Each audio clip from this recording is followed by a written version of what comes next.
নমস্কার, শুভ সন্ধ্যা। রাষ্ট্রবিজ্ঞান পাঠচক্র গ্রুপের পক্ষ হতে আমি সুজয় রায়। আজকে আমরা আমাদের মাঝে যাকে পেয়েছি, সত্যি তার তুলনা হয় না। তিনি, আমরা তার পরিচয় আগেও দিয়েছি, তিনি আবার আগেও এসেছেন আমাদের রাষ্ট্রবিজ্ঞান পাঠচক্র গ্রুপে, এবারেও এসেছেন। উম, তিনি শ্রদ্ধেয়।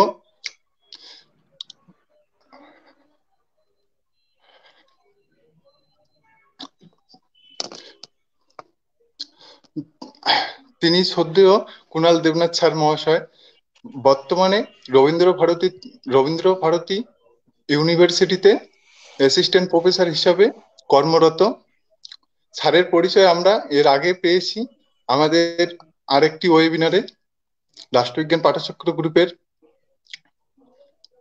স্যার আজকে যে বিষয় নিয়ে বলবেন, এটি সম্পূর্ণ একটি আলাদা বিষয়। বিষয়টি হচ্ছে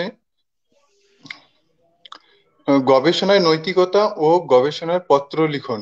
কিভাবে আর কি আমরা গবেষণা লিখব, সেটা নিয়ে আর কি স্যার আলোচনা করবেন। সমাজ বিজ্ঞানের পরিপ্রেক্ষিতে একটি আলোচনা আর কি এটা।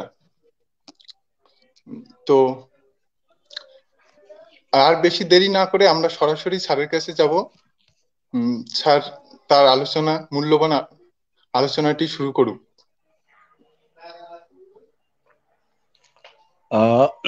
শুভ সন্ধ্যা। আচ্ছা, প্রথমে বলি যে আমার কথা কি শোনা যাচ্ছে ঠিকঠাক?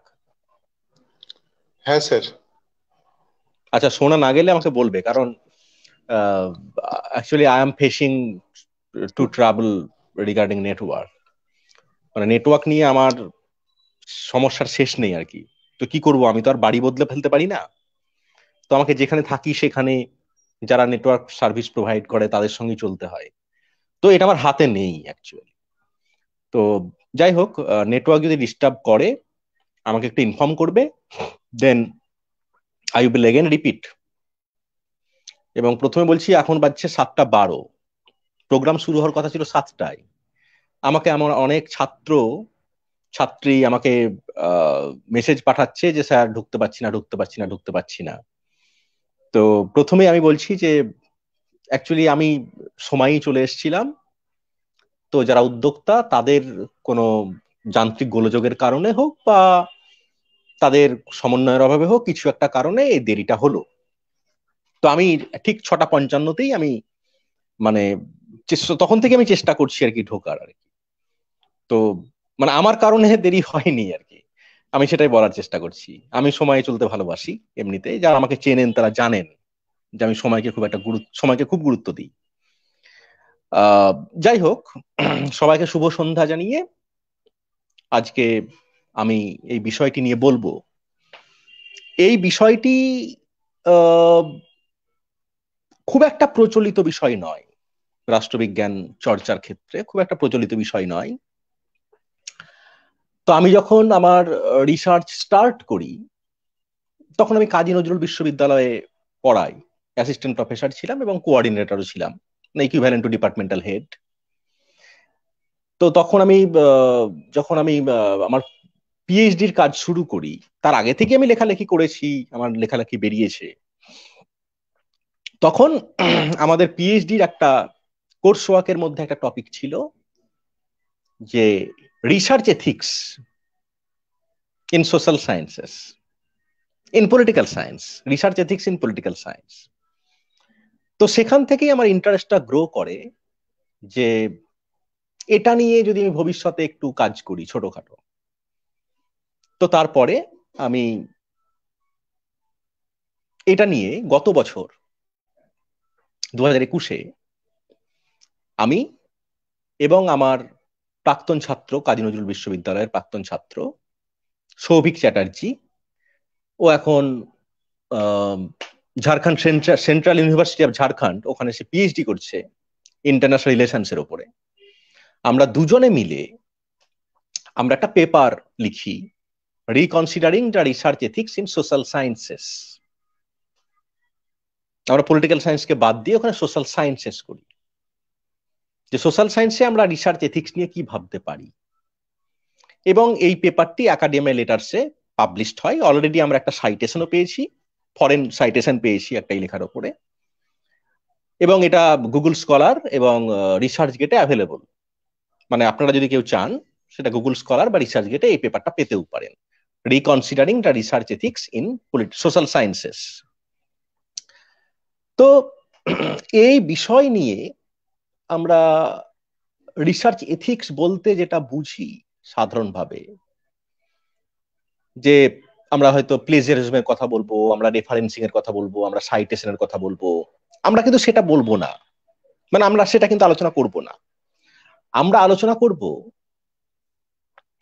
যে সোশ্যাল সায়েন্সে রিসার্চ করার ক্ষেত্রে আমরা কোন কোন বিষয়গুলো মাথায় রাখবো। আমি যে খুব ভালো রিসার্চার, প্রচুর প্রচুর রিসার্চ করেছি তা কিন্তু নয়, মানে সে দাবি আমি করছি না। ইভেন রিসার্চের যে প্রাথমিক যে পার্ট, যে পিএইচডি, সেটাও আমি এখন পর্যন্ত কমপ্লিট করিনি, এটা অনগোয়িং চলছে, হোপফুলি এবছর কমপ্লিট হবে। মানে আমি দাবি করছি না যে রিসার্চ এথিক্স নিয়ে আমি খুব জানি, কিন্তু আমি নিজে বিভিন্ন কয়েকটা রেপুটেড জার্নালে, সেজ এবং উইলি, ইন্ডিয়ান সোশিয়োলজিক্যাল সোসাইটি, এই কয়েকটা রেপুটেড জার্নালে লেখার সুবাদে, মানে আমার পাবলিশড হয়েছে লেখাপত্র, লেখাপত্রের সুবাদে এবং পিএইচডির সুবাদে, মানে করছি, এর সুবাদে কয়েকটা জিনিস আমার মাথায় এসছে, একটা চিন্তা ভাবনা মাথায় এসছে। আমি চাইছি এই চিন্তা ভাবনাটা আপনাদের সঙ্গে শেয়ার করতে।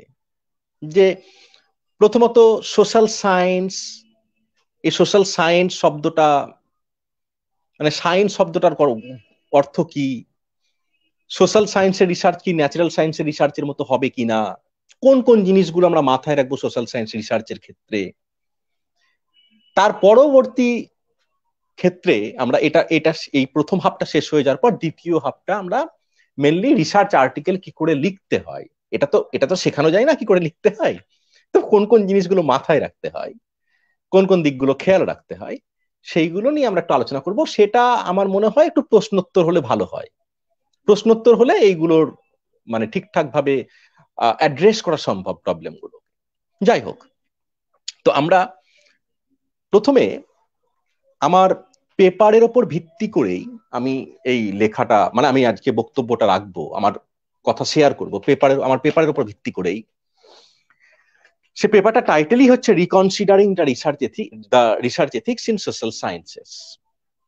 এখানে প্রথম কথা যে আলোচনা করার যেটা প্রথমেই যেটা বিষয় আসছে সেটা হচ্ছে যে সোশ্যাল সায়েন্সে এই সায়েন্স কথার তাৎপর্য কি। সোশ্যাল সায়েন্সের এই সায়েন্স কথাটা কবে থেকে জনপ্রিয় হলো? এই আমাদের সোশ্যাল সায়েন্সের এই সায়েন্সের বিষয়টি, মানে সোসাইটি, মানে সোশ্যাল সায়েন্স বলতে গেলে আমরা বোঝাই যে সায়েন্টিফিক আন্ডারস্ট্যান্ডিং অফ সোসাইটি, আমাদের সমাজ নিয়ে একটা বিজ্ঞানসম্মত একটা মানে অনুধাবন, সায়েন্টিফিক আন্ডারস্ট্যান্ডিং অফ সোসাইটি। মানে এখানেই এই সায়েন্স কথাটা, সোশ্যাল সায়েন্সের সায়েন্স কথাটা এটা রিপ্রেজেন্ট করে, যে সায়েন্টিফিক আন্ডারস্ট্যান্ডিং অফ সোসাইটি। এবং এটা মেনলি খুব জনপ্রিয় হয় আমাদের দ্বিতীয় বিশ্বযুদ্ধের পরবর্তী সময়ে, বিশেষ করে সোশিওলজির, দ্বিতীয় বিশ্বযুদ্ধের আগে থেকে শুরু হয়েছিল, পরবর্তীকালে বেশি জনপ্রিয় হয় বিশেষ করে আমাদের সোশিওলজি সাবজেক্টের জন্মের পরে পরে। অগাস্ট কোঁৎ, তিনি তার চিন্তা ভাবনাটা একটু আলোচনা করে নেওয়া ভালো। তিনি বলছেন যে আমাদের নলেজ, জ্ঞান, আমাদের যে নলেজ বা জ্ঞান সেটা তিনটে স্তর অতিক্রম করে, মানে তিনটে থিওরিটিক্যাল কন্ডিশনসের উপর ডিপেন্ড করে মানে চলে। Each branch of our knowledge passes successively through three different theoretical age. তিনটে। প্রথমটা হচ্ছে থিওরিটিক্যাল কন্ডিশন। প্রথমটা হচ্ছে দ্য থিওলজিক্যাল অর ফিকটিশাস, মানে ধর্ম নিয়ে যে ধর্মতত্ত্ব, ধর্ম সংক্রান্ত যে চিন্তা ভাবনা, সেইগুলো, এগুলো হচ্ছে একটু সন্দেহজনক টাইপের, ফিকটিশাস। এর কোনো ভিত্তি আছে কি নেই, মানে সেটা নিয়ে বিতর্ক চলতে পারে। Second one is metaphysical or abstract, মানে এমন কিছু আমাদের নলেজ আছে যেইগুলো কোনো কংক্রিট আইডিয়া নয়, যেগুলো মেটাফিজিক্যাল। প্রথমটা যদি হয় এইরকম যে থিওলজিক্যাল ফিকটিশাস, যে whether God exists or not, তাহলে আমাদের যে নলেজটা সেটা হচ্ছে, এটা হচ্ছে এই স্তরটাকে বলছি আমরা থিওলজিক্যাল আর ফিকটিশাস। দ্বিতীয়ত যা মেটাফিজিক্যাল অর অ্যাবস্ট্রাক্ট, এটা যে আমরা আলোচনা করতে পারি যে জাস্টিস কিভাবে প্রতিষ্ঠিত হবে, এই আলোচনাটা, এটা হচ্ছে মেটাফিজিক্যাল বা অ্যাবস্ট্রাক্ট, কারণ এই নিয়ে সর্বজন গ্রাহ্য কোনো মতামত নেই, পাই না আমরা। থার্ড হচ্ছে scientific or positive, scientific or positive, বৈজ্ঞানিক বা পজিটিভ বলতে আমরা কি বুঝি, পজিটিভিজম, দৃষ্টবাদী। এখান থেকেই পজিটিভিজমের উৎপত্তি হচ্ছে, এবং এই পজিটিভিজমের উৎপত্তির ফলে আমাদের সোশ্যাল সায়েন্সের গবেষণায় একটা পরিবর্তন আসছে। তো লেজেক কোলাকাউস্কি তিনি দেখাচ্ছেন যে এই যে পজিটিভিজম আমাদের সোশ্যাল সায়েন্সের ক্ষেত্রে, এই পজিটিভিজম তিনি বলছেন এটা একটা আউটলুক, এটা একটা অ্যাপ্রোচ, যার চারটে রুলস আছে, চারটে নিয়মাবলী আছে এই পজিটিভিজমের আমাদের সোশ্যাল সায়েন্সের ক্ষেত্রে। কিরকম? প্রথমটা হচ্ছে রুলস অফ ফেনোমেনালিজম। ফেনোমেনা মানে ঘটনা, রুলস অফ ফেনোমেনালিজম মানে এটা বলছে যে আমাদের কাছে যেটা সামনে উপস্থিত হবে, হোয়াট অ্যাপিয়ার্স টু আস, আমাদের কাছে যেটা সামনে উপস্থিত হবে বা যেটা ম্যানিফেস্টেড হবে, সেইটাই হচ্ছে আমাদের মানে গবেষণার বিষয়বস্তু হবে। এটা আমাদের, আমরা এটাকে গুরুত্ব দেব যে আমাদের কাছে সামনে যেটা উপস্থিত হচ্ছে, মানে আমরা হব ওই ফেনোমেনালিস্ট। তিনি ফেনোমেনালিজমের কথা বলছেন। ফেনোমেনালিজমের বাংলা কি করা যায়? ফেনোমেনালিজমের বাংলা হচ্ছে, ফেনোমেনা মানে ঘটনা, এখানে একটা খুব ভালো একটা বাংলা আছে, আমার মনে পড়ছে না এখন, মানে আমরা যেটা এক্সপেরিয়েন্স দিয়ে যেটাকে অনুভব করছি, আমরা নিজেদের অভিজ্ঞতা দিয়ে যেটাকে আমরা দেখছি পাচ্ছি, সেইটা, এটা হচ্ছে ইম্পর্টেন্ট। সেকেন্ড হচ্ছে রুল অফ নমিনালিজম। এটাকে তিনি বলছেন যে আমাদের রিসার্চের সময়, গবেষণার সময়, পজিটিভিস্ট মানে সায়েন্টিফিক গবেষণার ক্ষেত্রে আমরা অ্যাবস্ট্রাক্ট অবজেক্টকে সবসময় ডিনাই করব। We have to deny the existence of abstract object or the objects that do not exist in time and space, যে সময় এবং মানে কাল বা সময় এবং স্থান যেটা আমরা এক্সিস্ট করে না, সেইটাকে আমরা ডিনাই করব। এটা হচ্ছে রুল অফ নমিনালিজম। থার্ড হচ্ছে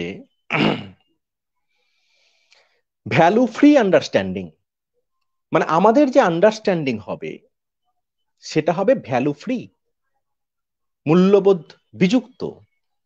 value laden ideas or methods are to be rejected, যে ভ্যালু ল্যাডেন যেগুলো মানে মূল্যবোধ যুক্ত যে বিভিন্ন যে বিষয়গুলো আছে, মেথড গুলো এবং আইডিয়া গুলো, ধারণা এবং মেথড গুলো আমাদেরকে বর্জন করতে হবে। আমরা যদি পজিটিভ বা সায়েন্টিফিক যদি হতে চাই, তাহলে আমাদেরকে ভ্যালু ফ্রি হতে হবে, মূল্যবোধ রহিত হতে হবে।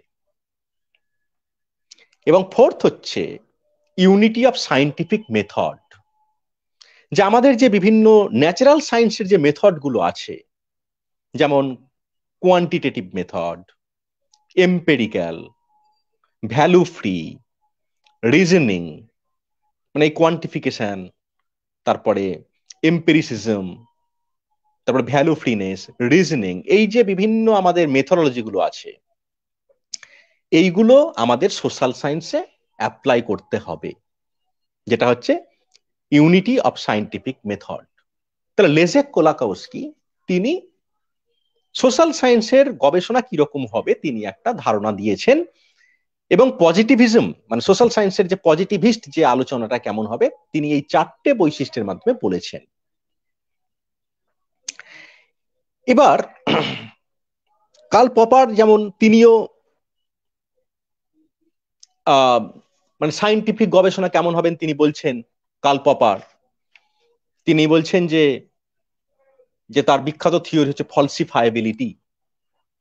তিনি বলছেন যে থিওরিগুলো, সেই থিওরি কি আমরা সায়েন্টিফিক বলবো যখন এটা অবজার্ভ করা হবে, টেস্ট করা হবে, when it is observed, tested and proven false, এবং এটাকে ফলস প্রমাণিত করা হবে। মানে সেটাই সেই নলেজটা যেটা পাবো আমরা এক্সিস্টিং থিওরিকে ফলসিফাই করার মাধ্যমে যে নলেজটা পাবো সেটাই হচ্ছে আমাদের সায়েন্টিফিক। তাহলে সেই থিওরিকে আমরা বলবো সায়েন্টিফিক। আচ্ছা, আমার কথা কি শোনা যাচ্ছে? হ্যাঁ স্যার, শোনা যাচ্ছে। আচ্ছা, ঠিক আছে, থ্যাংক ইউ। কিন্তু এইরকম ভাবে যদি আমরা গবেষণা করি যে পরবর্তীকালে বিহেভিয়ারালিজম যে অ্যাটাক হলো, আমরা যদি বিহেভিয়ারাল সায়েন্সের যে গবেষণা পদ্ধতি দেখি সেখানে দেখব যে এই যে একটা পলিটিক্যাল সায়েন্সকে একটা সায়েন্স হিসেবে, মানে তাদের লক্ষ্যই ছিল যে পলিটিক্যাল সায়েন্সকে একটা প্রকৃত সায়েন্স হিসেবে গড়ে তোলা, এবং এই গবেষণাগুলো এই যে পজিটিভিস্ট, ওই ভিয়েনা সার্কেলের পজিটিভিজম তার অনুগামী মানে সেরকম ভাবে রিসার্চ করা, এবং ভ্যালু ফ্রি আইডিওলজি, তারপরে বিভিন্ন ন্যাচারাল সায়েন্সের যে গবেষণা পদ্ধতিগুলো সোশ্যাল সায়েন্সে অ্যাপ্লাই করা, এই যে বিষয়গুলো ছিল, এই বিষয়গুলো কিন্তু পরবর্তীকালে চ্যালেঞ্জড হয়েছে। কিন্তু আমরা দেখছি যে তারও আগে, মানে 19th সেঞ্চুরি, 20th সেঞ্চুরির প্রথম দিকে, 19th সেঞ্চুরিতে দেখা যাচ্ছে যে এই যে ন্যাচারাল সায়েন্স এবং সোশ্যাল সায়েন্সের গবেষণার মধ্যে যে ডিবেট, সেই ডিবেটটা আমরা খুঁজে পাই। একটা জার্মান একটা ঘরানা আছে, আজকে একটু জার্মান ঘরানা নিয়ে আলোচনা করব। মেনলি আমরা দুজনের কথা বলবো। একটা হচ্ছে উইলহেম দিলথে, যেটা পলিটিক্যাল সায়েন্সে খুব বেশি আলোচনা করা হয় না। উইলিয়াম দিলথের কথা, তিনি ফিলোসফার ছিলেন। আর দ্বিতীয় জনের কথা বলবো, তিনি হচ্ছেন নান আদার দ্যান ম্যাক্স ওয়েবার, যিনি আমাদের পলিটিক্যাল সায়েন্সে অত্যন্ত জনপ্রিয় একজন ব্যক্তি, ম্যাক্স ওয়েবার। তো উইলিয়াম দিলথে কি বলছেন? উইলিয়াম দিলথে বলছেন যে এই যে ন্যাচারাল সায়েন্সের যে গবেষণা পদ্ধতি, যে টেকনিক গুলো আছে, কৌশলগুলো আছে গবেষণার, সেই কৌশলগুলো আমরা সোশ্যাল সায়েন্সে অ্যাপ্লাই করতে পারি না। তিনি একদম স্ট্রং অবজেকশন জানিয়েছেন, ন্যাচারাল সায়েন্সের গবেষণা পদ্ধতি আমরা সোশ্যাল সায়েন্সে অ্যাপ্লাই করতে পারি না। কেন পারি না? তিনি বলছেন যে ন্যাচারাল সায়েন্সের জন্য যে মডেল বা যে টেকনিক গুলো আমরা এক্সক্লুসিভলি যেগুলো ন্যাচারাল সায়েন্সে ব্যবহার করা হয়, সেইগুলো তিনি সোশ্যাল সায়েন্স বলছেন না, তিনি বলছেন হিউম্যান সায়েন্স। যে হিউম্যান সায়েন্সে, কারণ হিউম্যান সায়েন্স কথাটা তিনি বলছেন কারণ বলছেন এই সোসাইটির যে বিভিন্ন বিষয়গুলো, যেমন যে বিষয়গুলো আছে history, sociology, political science, economics, anthropology, এই বিষয়গুলো হিউম্যান বিংকে নিয়ে ডিল করে। তাই এগুলোকে সোশ্যাল সায়েন্সও বলা হয়, আবার এগুলোকে হিউম্যান সায়েন্সও বলা হয়। তিনি বলছেন যে হিউম্যান সায়েন্সে প্রয়োগ করা যায় না। তার কারণ তিনি বলছেন যে ন্যাচারাল সায়েন্সে কি হয়, ন্যাচারাল সায়েন্সের গবেষণাটা হয় এক্সপ্ল্যানেটরি। তিনি বলছেন in natural science we seek to explain phenomena. আমরা যে ঘটনাগুলো ঘটে সে ঘটনাগুলো আমরা এক্সপ্লেন করি। কিসের মাধ্যমে? Cause and effect. Cause and ইফেক্টের মাধ্যমে বা এর মাধ্যমে আমরা জাস্ট এক্সপ্লেন করি। হিউম্যান সায়েন্সে কি হয়?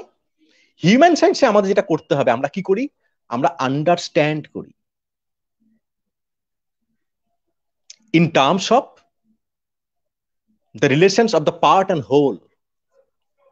হিউম্যান সায়েন্সের আমরা একটা সমগ্র এবং তার অংশ, এই দুটো সম্পর্কের ভিত্তিতে আমরা হিউম্যান সায়েন্সে আন্ডারস্ট্যান্ড করি।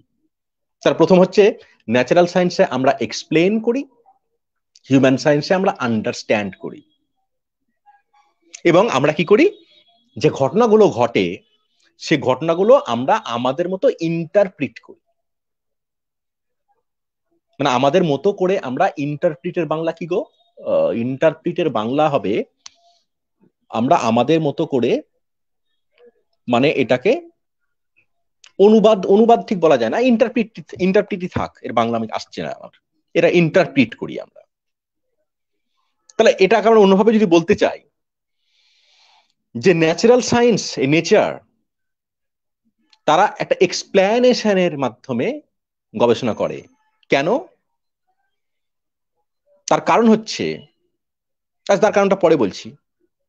আর আর আর হিউম্যান সায়েন্স যেটা করে সেটা হচ্ছে আন্ডারস্ট্যান্ডিং।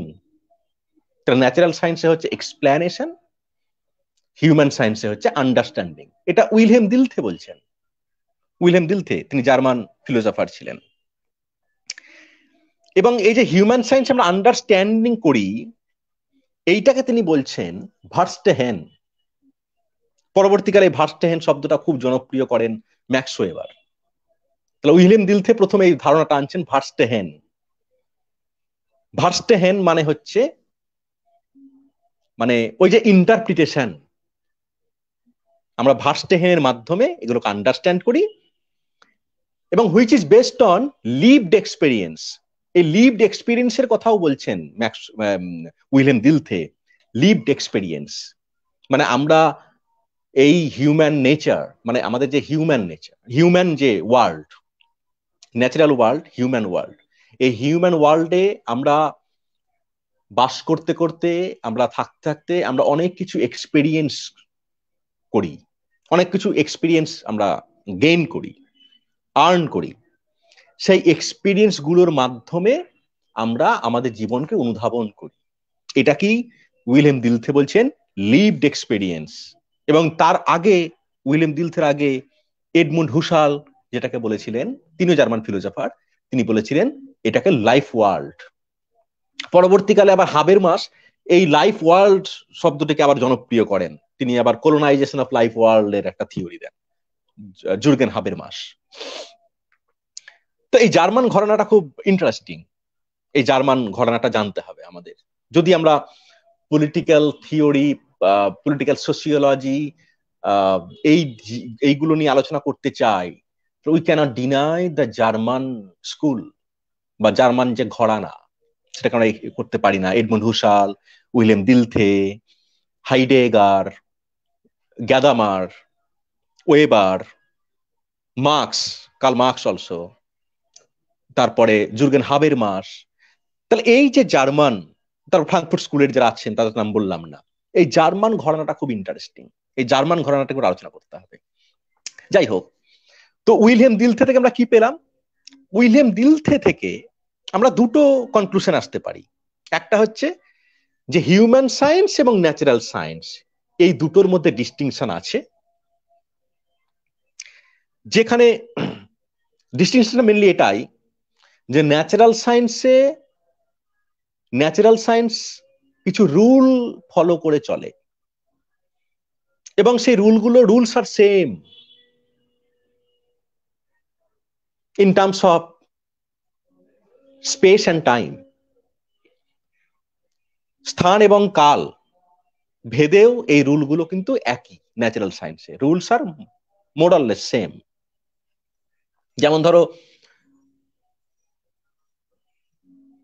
এই ঋতু পরিবর্তন হচ্ছে, একের পর এক সাইক্লিক অর্ডারে আমাদের সিজন চেঞ্জ হচ্ছে, বৃষ্টি হচ্ছে, সূর্য উঠছে, সূর্য ডুবছে, জল 100 ডিগ্রি তাপমাত্রায় জল ফুটে উঠছে,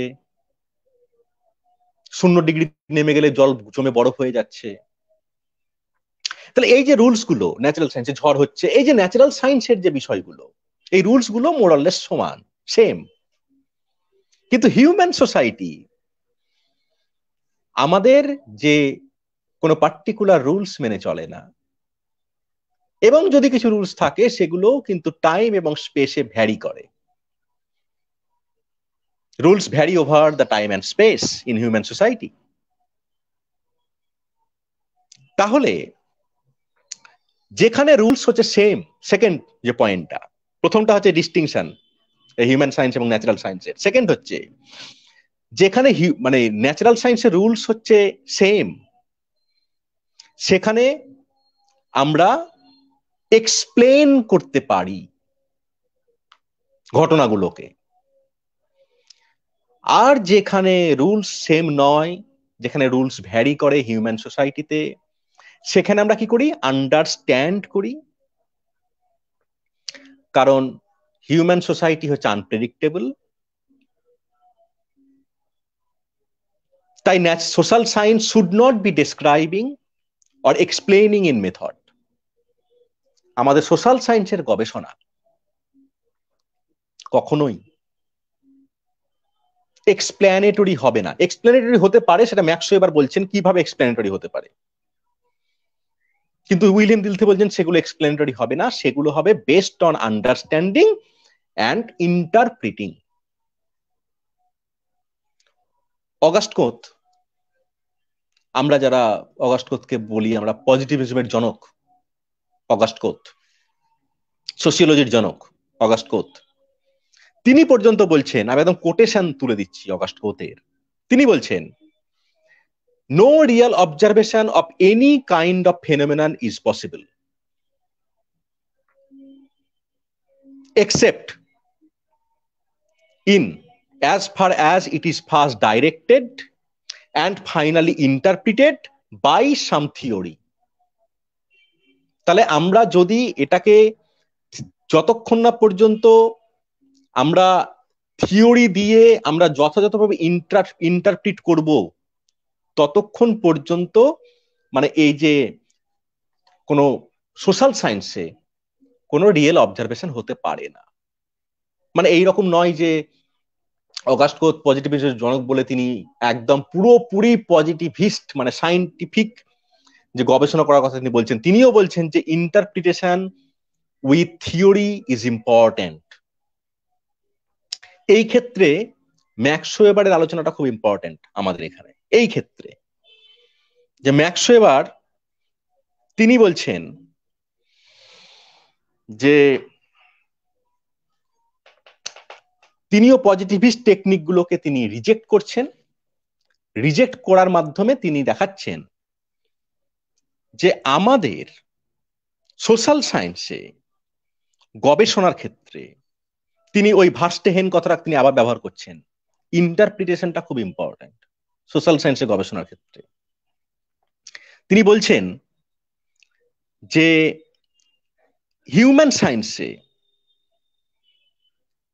sciences seek to understand this conduct and means of understanding to explain it interpretatively. মানে আমাদের এক্সপ্লেনেশনটা ন্যাচারাল সায়েন্সে যদি এক্সপ্লেনেশনটা হয় জাস্ট যা দেখছি তাই হয়ে গেল, কিন্তু হিউম্যান সায়েন্সে আমাদের এটাকে ইন্টারপ্রিট করতে হবে, আমাদের এক্সপ্লেনেশনটাও ইন্টারপ্রিট করতে হবে। আন্ডারস্ট্যান্ডিংটা খুব ইম্পর্টেন্ট এবং এখানে থিওরির অ্যাপ্লিকেশনটাও খুব ইম্পর্টেন্ট, যে আমরা যতক্ষণ পর্যন্ত থিওরি থ্রু থিওরি আমরা ঘটনাটাকে ইন্টারপ্রিট করছি না, ততক্ষণ পর্যন্ত সেটা সোশ্যাল সায়েন্সের রিসার্চ হতে পারছে না। তাহলে আমাদেরকে থিওরি দিয়ে ইন্টারপ্রিট করতে হবে। ম্যাক্সওয়েল বলছেন যে ম্যাক্সওয়েল কিন্তু আবার কোয়ান্টিটিকেও একদম বাদ দিচ্ছেন না, কোয়ান্টিফিকেশনকেও তিনি বাদ দিচ্ছেন না। তিনি বলছেন যে আমাদের সোশ্যাল সায়েন্স রিসার্চে আমাদের ফোকাস করতে হবে প্রথমে কোয়ান্টিটির ওপরে। কোয়ান্টিটি মানে তিনি বলছেন এখানে একদম সংখ্যার কথা তিনি বলছেন না, তিনি বলছেন ডেটা কালেক্ট করতে হবে ফ্রম সোসাইটি, ফ্রম ফিল্ড এবং সোসাইটি থেকে আমরা ডেটা কালেক্ট করব, এবং সেটাকে, এটা হচ্ছে প্রথম কন্ডিশন। সেকেন্ড কন্ডিশন হচ্ছে we must focus on human dimension or quality, যেটাকে তিনি বলছেন যে interpret the data or understand the data through theory দিয়ে সেটাকে আন্ডারস্ট্যান্ড করতে হবে, সেটাকে ইন্টারপ্রিট করতে হবে। তিনি ওই জন্য তিনি বলেছিলেন যে ভার্স্টেহেন্ডে সোসিওলজি, তার একটা কথা আছে, ভার্স্টেহেন্ডে সোসিওলজি মানে ইন্টারপ্রিটেটিভ সোসিওলজি, মানে সোসিওলজি এই সাবজেক্টটা, social science must be interpreting based on the theory, either existing or new theory. তোমাকে এক্সিস্টিং থিওরি দিয়ে এক্সপ্লেন করতে হবে, অথবা তুমি এক্সিস্টিং থিওরিকে তুমি ফলসিফাই করে তুমি নতুন আন্ডারস্ট্যান্ডিং আনতে পারো, but should be based on theory. মানে জাস্ট ডেটা কালেক্ট করলাম, ওগুলোই আমরা লিখে দিলাম, কোনো ইন্টারপ্রিটেশন করলাম না, থিওরির সঙ্গে লিঙ্ক করলাম না, তাহলে হবে না, কারণ আমাদের আন্ডারস্ট্যান্ডিংটা খুব ইম্পর্টেন্ট। তো সোশ্যাল সায়েন্সে এই জন্য বলছে যে আমাদের হিউম্যান নেচার তো খুব আনপ্রেডিক্টেবল। ন্যাচারাল সায়েন্সে প্রেডিক্ট করা যায়, সোশ্যাল সায়েন্সে প্রেডিক্ট করা যায় না, হিউম্যান সায়েন্সে প্রেডিক্ট করা যায় না। হিউম্যান সায়েন্সে প্রেডিক্ট করা যায় না এই কারণে, কারণ হিউম্যান বিইংই হচ্ছে আনপ্রেডিক্টেবল। হিউম্যান বিইং কে প্রেডিক্ট করা যায় না। এই যে যেভাবে এখন এখন এখন খুব জনপ্রিয় হয়েছে সেফোলজি, খুব জনপ্রিয় হয়েছে, মানুষকে কয়েকটা প্রশ্ন করে সেখান থেকে মানে সিদ্ধান্তে আসা হচ্ছে যে এবার কে জিতবে কে হারবে। দেখা যাচ্ছে অধিকাংশ ক্ষেত্রেই সেফোলজি দেখা যাচ্ছে ভুল প্রমাণিত হচ্ছে। এখন তো আবার পলিটিক্যাল সায়েন্স ডেটা সায়েন্স হয়ে গেছে, এত ডেটার বাহুল্য যে মানে এগুলো সত্যি কার্যকরী কি কার্যকরী নয় সেগুলো নিয়ে আলোচনা করা হয় না খুব একটা। আমাদের গবেষণার ক্ষেত্রেও দেখা যাচ্ছে যে আমাদের থিওরিটিক্যাল গবেষণা কমে যাচ্ছে, মেনলি আমাদের যে গবেষণাগুলো হচ্ছে সেগুলো ডেটা, এবং সেখানে থিওরির কানেকশন অত্যন্ত কম। আমরা যদি বিভিন্ন ইউনিভার্সিটির যদি গবেষণাগুলো দেখি সেখানেও দেখতে পাবো যে সেখানে থিওরির অ্যাপ্লিকেশনটা অত্যন্ত কম। এই কারণে তার একটা কারণ হতে পারে, আমি যেটা ভেবে রেখেছি, আমার যেটা মনে হয় ব্যক্তিগতভাবে অনুভব করেছি যেটা আমি, সেটা হতে পারে যে পলিটিক্যাল সায়েন্সের স্টুডেন্টদের ফিলোসফিতে নলেজ কম। পলিটিক্যাল সায়েন্সের স্টুডেন্টরা অধিকাংশই ফিলোসফি পড়ে না। এবার যেহেতু পলিটিক্যাল সায়েন্সের স্টুডেন্টরা ফিলোসফিটা পড়ে না, তাই তাদের থিওরিটিক্যাল আন্ডারস্ট্যান্ডিংটাও কম। সেটা আমার ক্ষেত্রেও প্রযোজ্য। এই থিওরিটিক্যাল আন্ডারস্ট্যান্ডিং কম বলেই আমাদের গবেষণাগুলো এখন মেনলি হয়ে গেছে যেটা হচ্ছে কোয়ান্টিটেটিভ গবেষণা, কোয়ালিটেটিভ গবেষণা অত্যন্ত কম। যাই হোক, সেটা অন্য একটা বিষয়। তো এথিক্সের ক্ষেত্রে মানে আমরা কেন এগুলো আলোচনা করছি, যে আমরা আলোচনা করছি যে সোশ্যাল সায়েন্সের গবেষণা কেমন হওয়া উচিত। যে কয়েকটা ডেটা করে টেবিল করে দিলাম, নিয়ে জাস্ট একটা যা খুশি লিখে দিলাম, তাতে তো হবে না। তাহলে আমাদেরকে সেগুলো ঠিকঠাক ভাবে ইন্টারপ্রিট করতে হবে, either the through the existing theory or through the new theory. তুমি নতুন থিওরি তুমি করতেই পারো। ওই জন্য দেখাচ্ছেন যে আমাদের গবেষণাগুলো মেনলি সোশ্যাল সায়েন্সে 4 রকম গবেষণা হতে পারে, 4 টাইপস। একটা হচ্ছে ওল্ড ফেনোমেনা, ওল্ড ইন্টারপ্রিটেশন।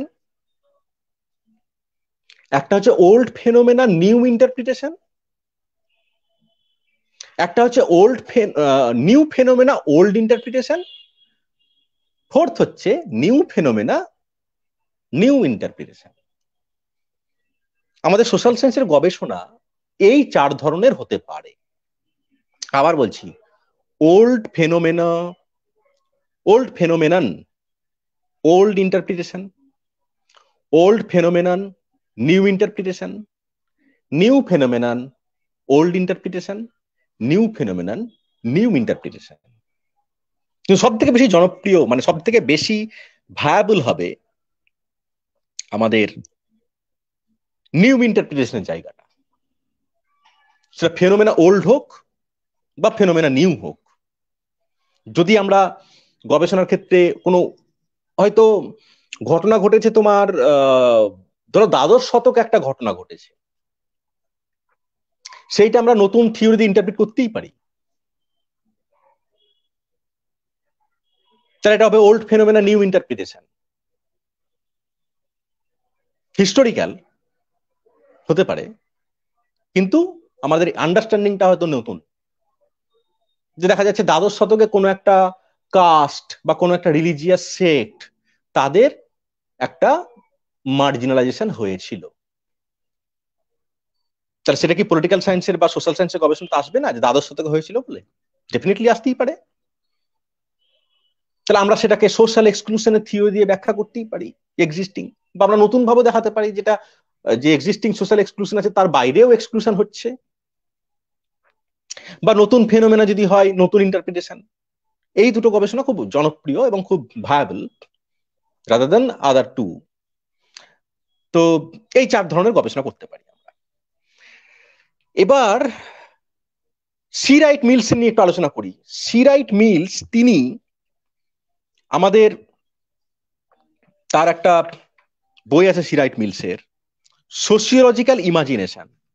তিনি দেখাচ্ছেন যে সোশ্যাল সায়েন্সের রিসার্চের ক্ষেত্রে কয়েকটা এথিক্যাল ডাইমেনশন আমাদেরকে মাথায় রাখতে হবে। আচ্ছা, আমার কথা শোনা যাচ্ছে তো ঠিকঠাক?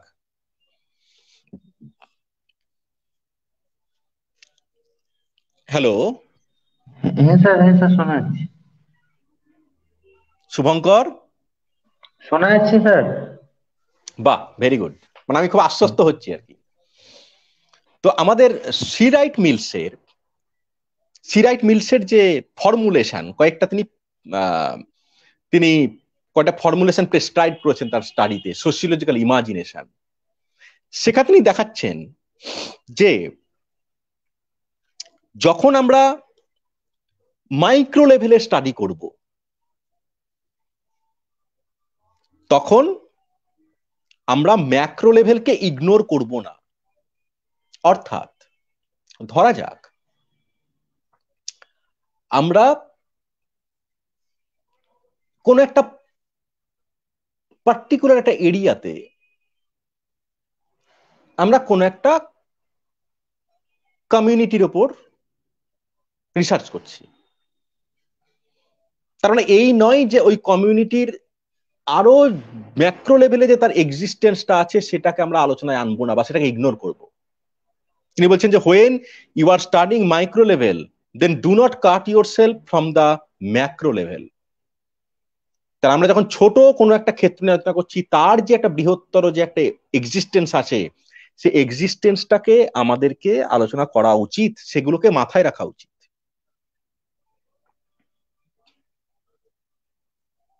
সেকেন্ড, তিনি বলছেন যে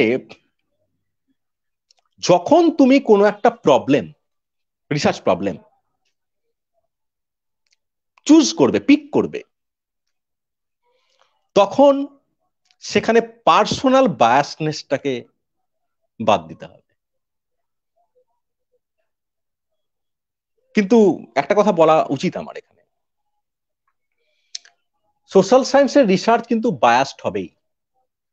ন্যাচারাল সায়েন্সের রিসার্চ বায়াসড হয় না, কিন্তু সোশ্যাল সায়েন্সের research more or less must be biased, because social সায়েন্সের রিসার্চ মাস্ট বি ভ্যালু ল্যাডেন।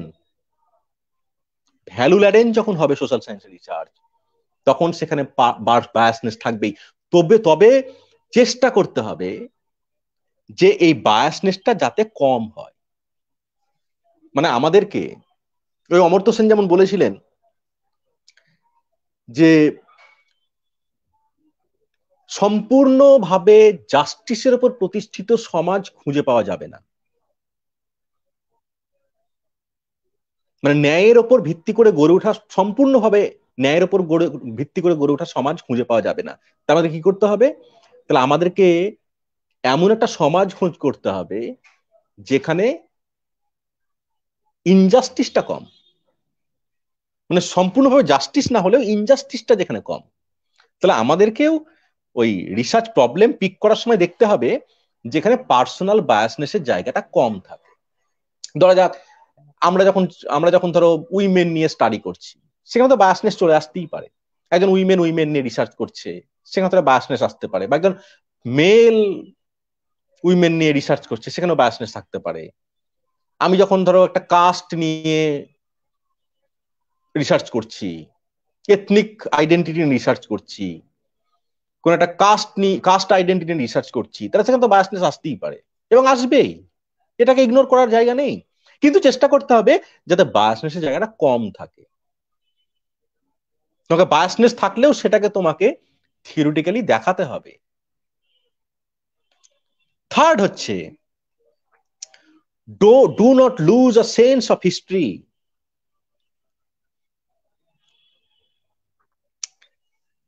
যে আমাদের ইতিহাসকে কখনো অস্বীকার করা যায় না হিউম্যান সায়েন্সের ক্ষেত্রে। যদিও empirical social science is based on existing phenomenon, empirical social science হচ্ছে ওই এক্সিস্টিং ফেনোমেননের উপর জোর দেয়। মানে হোয়াট অ্যাপিয়ার্স টু আস, আমাদের সামনে কি আসছে, হোয়াট ম্যানিফেস্ট বিফোর আস, আমাদের সামনে কি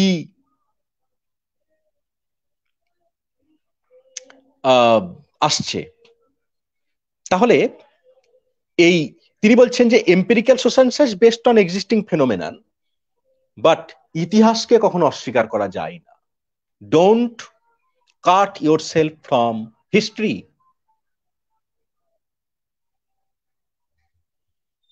ইতিহাসের সেন্সকে অস্বীকার করা যাবে না। ফোর্থ হচ্ছে যে do not allow the findings of your research to be affected by things that are not directly to your research. মানে তোমার রিসার্চের সঙ্গে ডাইরেক্টলি লিঙ্ক নয় সেই বিষয়গুলো তুমি যতটা সম্ভব পরিহার করার চেষ্টা করো, সেগুলোকে ঢুকিয়ে দিয়ে লাভ নেই। ধরা যাক আমি একটা উদাহরণ দিচ্ছি, এই কিছুদিন আগেই একটা ঘটনা ঘটেছে, আমি আমার নিজের এক্সপিরিয়েন্স দিয়ে, যে আমি একজনের সঙ্গে একটা পেপার লিখছিলাম জয়েন্টলি। তো তার ইচ্ছে হয়েছিল যে পাওয়ার নিয়ে একটা থিওরি দেওয়ার। আচ্ছা ঠিক আছে, দেবে। তো সে স্টিভেন লিউক্সের একটা থিওরিকে বড় করে সেই টপিকে ঢুকিয়েছিল। তা আমি দেখলাম যে হ্যাঁ, সেই টপিকে পাওয়ার নিয়ে ডিসকাস করার জায়গা আছে, কিন্তু পার্টিকুলারলি স্টিভেন লিউক্সকে অত বড় করে ডিটেলস করে লেখার কোনো দরকার নেই, কারণ এটা ডাইরেক্টলি রিলেটেড নয় টপিকের সঙ্গে। আমরা ওটাকে মেনশন করতে পারি, রেফার করতে পারি, কিন্তু সেটা নিয়ে এক পাতা লেখার মতো জায়গা নয়। তো যাই হোক, পরে ওটাকে ম্যানেজ করা গেছে। তো এই জায়গাটা খুব ইম্পর্টেন্ট, যে সেই তুমি হয়তো রিসার্চ করতে গিয়ে, ফিল্ড ওয়ার্ক করতে গিয়ে অনেক তথ্য পাবে, অনেক তথ্য, পাতার পর পাতা ভর্তি হয়ে যাবে, মোবাইলের মেমোরি শেষ হয়ে যাবে, রেকর্ড করতে করতে প্রচুর তথ্য পাবে। আমি আমার রিসার্চ করতে গিয়ে দেখেছি, কিন্তু আমি সেই তথ্যগুলোকেই গুরুত্ব দেব যেগুলো আমার রিসার্চের ক্ষেত্রে ডাইরেক্টলি লিঙ্কড। যেগুলো আমার রিসার্চের ক্ষেত্রে লিঙ্ক নয়, সেগুলো দিয়ে আমি রিসার্চটাকে ভারাক্রান্ত করব না। খুব বেশি হলে পাদটিকাতে আমি মেনশন করতে পারি, ফুটনোট বা এন্ড নোট আমি মেনশন করতে পারি যে এরকম ব্যাপার, কিন্তু সেটা নিয়ে ডিটেলসে আলোচনা করার কোনো জায়গা নেই।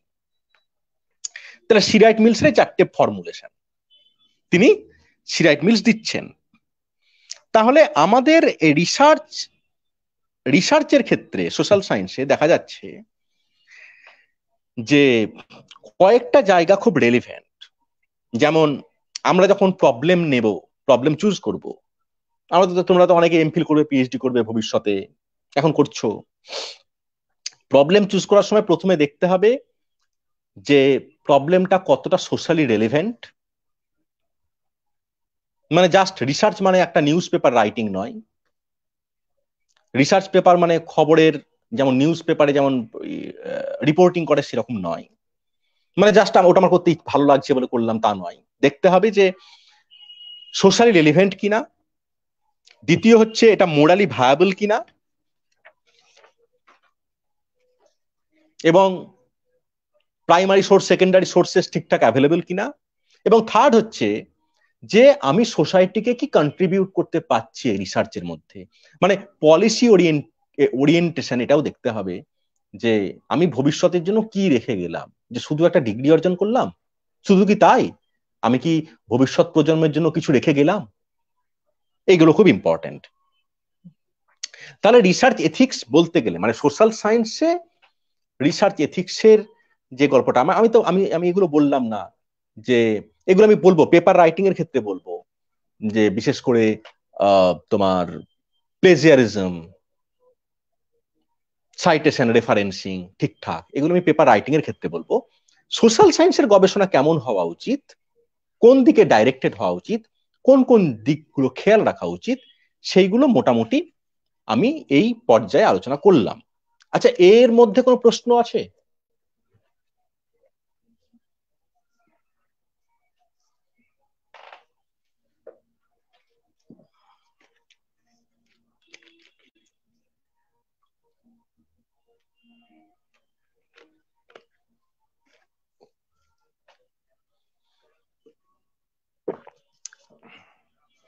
শুনতে পাচ্ছ কেউ?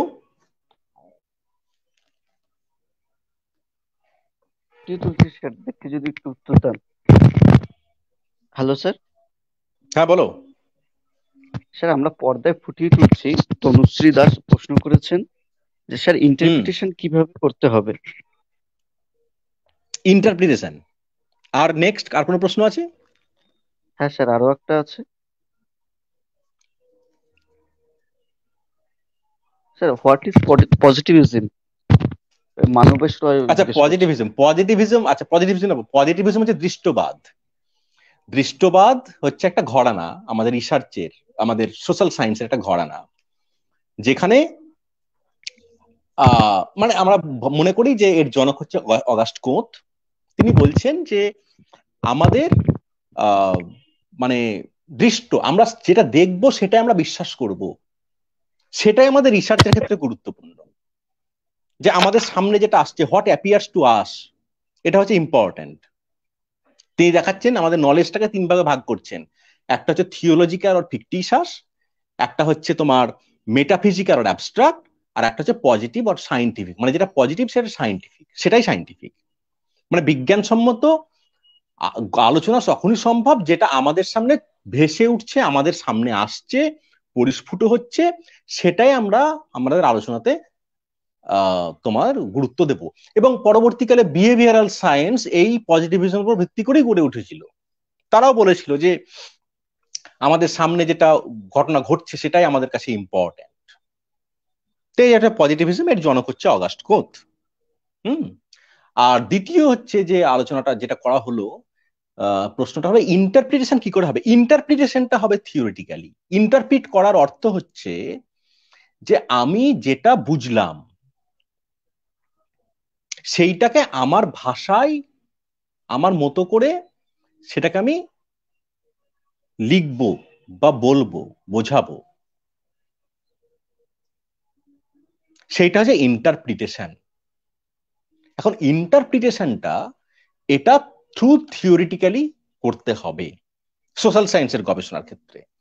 মানে যেহেতু আমরা পলিটিক্যাল সায়েন্সের স্টুডেন্ট, পলিটিক্যাল সায়েন্স হচ্ছে মানে থিওরির দিক থেকে অত্যন্ত পরিমাণে রিচ একটা সাবজেক্ট, যেখানে আমরা থিওরিটিক্যালি বলার সুযোগ পাই। আমি কাউকে ছোট করছি না, তবে ইতিহাসে থিওরির জায়গাটা কিন্তু কম। আমাদের পলিটিক্যাল সায়েন্সে যতটা থিওরির জায়গা আছে, বিভিন্ন ধরনের থিওরি আছে, আমরা সেটাকে যদি আমরা কোনো থিওরির সঙ্গে লিঙ্ক করে যদি আমরা ইন্টারপ্রিট করতে পারি, মানে আমাদের মতো করে আমরা বিশ্লেষণ করতে পারি, এটাকে বলা হচ্ছে ইন্টারপ্রিটেশন। ওই যে ম্যাক্স ওয়েবার বলছেন যে আমরা সোসাইটি থেকে বা ফিল্ড থেকে বিভিন্ন ডেটা কালেক্ট করলাম, ডেটা মানে শুধুমাত্র পরিসংখ্যান নয়, তথ্য কালেক্ট করলাম, সেই তথ্যগুলো আমরা থিওরিটিক্যালি আমরা এক্সপ্লেন, এটা কিন্তু বলছে ইন্টারপ্রিট করবো, এক্সপ্লেনেশনটাও হবে ইন্টারপ্রিটেটিভ। মানে ন্যাচারাল সায়েন্সের মতো এক্সপ্লেনেশন নয় যে ধরো কেন বৃষ্টি হলো, ন্যাচারাল সায়েন্স একটা তোমাকে একটা দিয়ে দিল যে এই কারণে বৃষ্টি হলো, তা সেই রকম এক্সপ্লেনেশন নয়। বরং ধরা যাক অমুক দলটা কেন জিতলো, তুমি সোসাইটি থেকে কি পেলে, তাহলে তোমাকে সেটা থিওরিটিক্যালি দেখাতে হবে যে অমুক দলটা কেন জিতলো। বা নারীদের বর্তমান অবস্থাটা কেমন, সেটা তুমি থিওরিটিক্যালি দেখালে যে নারীদের অবস্থাটা এইরকম। ইন্টারপ্রিটেশনটা, এটাকে ইন্টারপ্রিটেশন বলে, যে কিভাবে আমি নিজে সেটাকে অনুধাবন করে, মানে আন্ডারস্ট্যান্ড করে সেটাকে আমি প্রেজেন্ট করছি অন্যের সামনে। নেক্সট স্যার আর কোনো প্রশ্ন এই বিষয়ে নেই, আপনি যদি আলোচনা আচ্ছা, এগিয়ে নিয়ে যান কারণ আমরা তারপরে যদি আমরা কোনো পরবর্তীকালে প্রশ্ন- আলোচনা বলতে গেলে পরবর্তীকালে যে পরবর্তী যে আলোচনাটা সেটা প্রশ্ন উত্তরে ভালো হয়। আমি জাস্ট কয়েকটা বেসিক জায়গা বলে দেব তোমাদেরকে, যে প্রথমে পেপার লিখতে গেলে প্রথমে যেটা দরকার সেটা হচ্ছে যথেষ্ট পড়াশোনা করা। মানে আগে বিভিন্ন জার্নাল আর্টিকেল গুলো ফলো করতে হবে, পড়তে হবে, সেখান থেকে বোঝার চেষ্টা করতে হবে যে কিভাবে লেখা হয়। কারণ আর্টিকেল লেখা এখন আবার ইউজিসি কেয়ার করে দিয়েছে, এখন তো অনেক কঠিন করে দিয়েছে ব্যাপারটা। আর্টিকেল লেখাটা কোনো একটা মানে এটা কিন্তু সহজ নয়, এটা যথেষ্ট একটা টেকনিক্যাল ব্যাপার। অনেকের অনেক নলেজ থাকা সত্ত্বেও দেখবে লেখালেখির দিক থেকে অনেকটা পিছিয়ে, বা অনেকে দেখা যাচ্ছে যে প্রচুর নলেজ নেই হয়তো, কিন্তু লেখালেখির দিক থেকে দেখা যাচ্ছে সে অনেক এগিয়ে, তার প্রচুর লেখাপত্র, কিন্তু সে হয়তো দেখা যাচ্ছে ক্লাসরুম টিচিং এ সে খুব একটা ভালো নয়।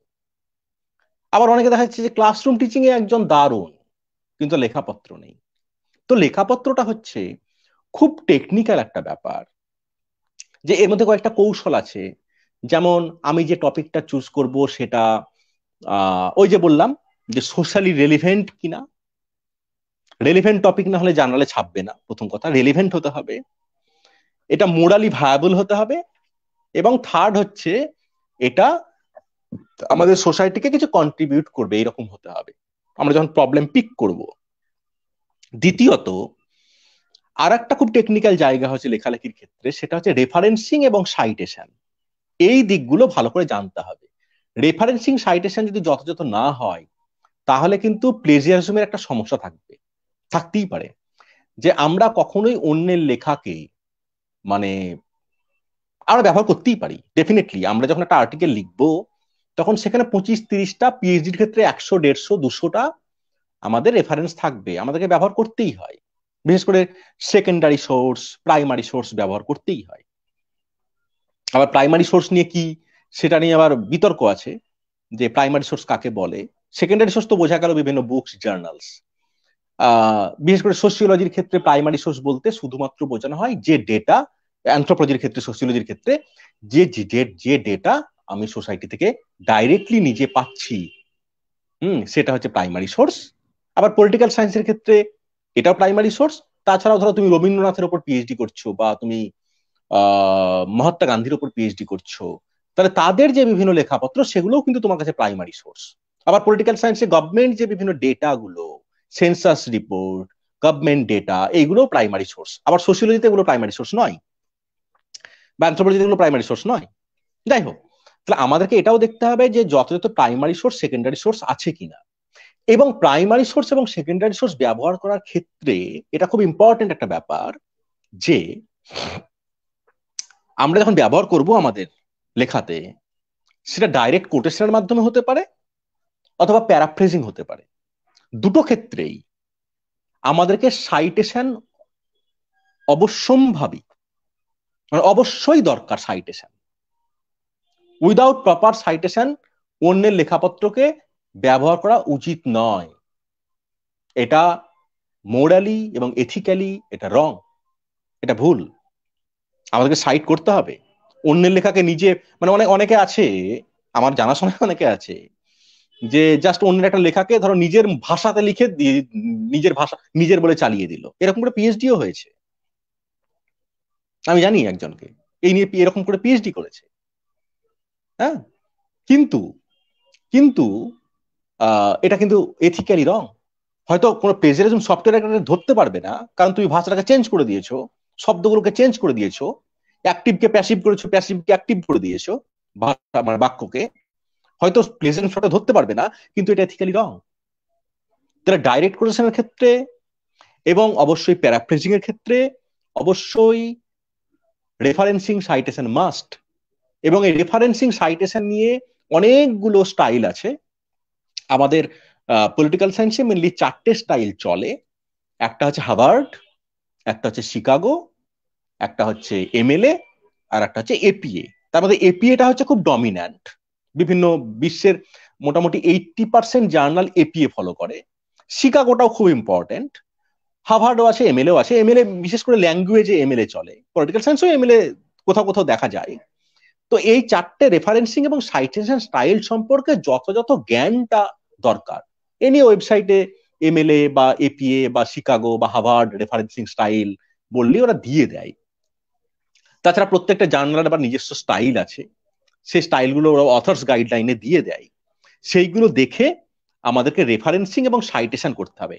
সাইটেশন বলতে আমরা বুঝি ইন টেক্সট সাইটেশন, টেক্সটে ওই যে ব্র্যাকেটে সারনেম, তারপরে কমা দিয়ে সাল মানে ইয়ার, তারপরে কমা দিয়ে পেজ নাম্বার, এটাকে হচ্ছে সাইটেশন।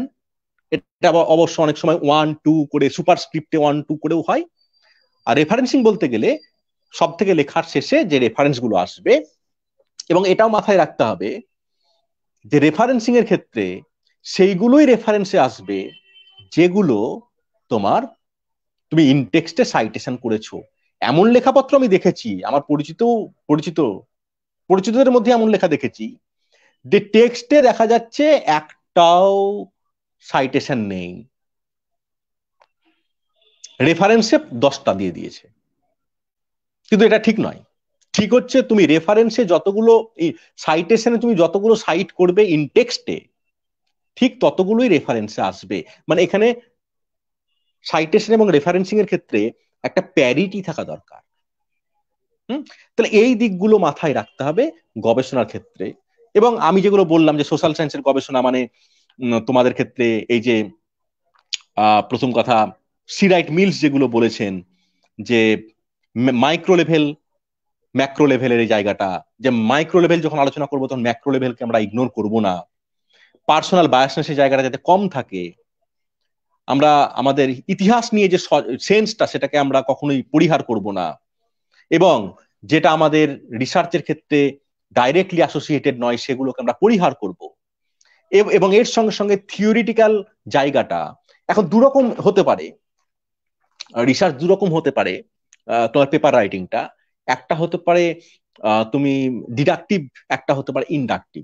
ডিডাকটিভ মানে এটা হতে পারে যে তুমি প্রথমেই একটা থিওরিটিক্যাল ফ্রেমওয়ার্ক দিয়ে তুমি আলোচনা করছো, আর দ্বিতীয়টা হতে পারে যে তুমি আগে আলোচনা করে শেষে তুমি থিওরি জায়গাটা দিচ্ছ, এস্টাবলিশ করছো বা তুমি ফলসিফাই করছো।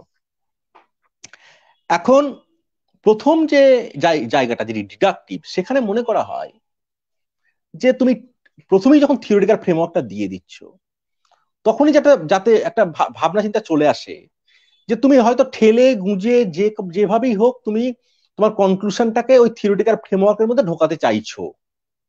তার থেকে বেটার হবে তুমি যদি থিওরির জায়গাটা পরে দাও, আগে আলোচনা হয়ে যাক, পরে তুমি সিদ্ধান্তে এলে।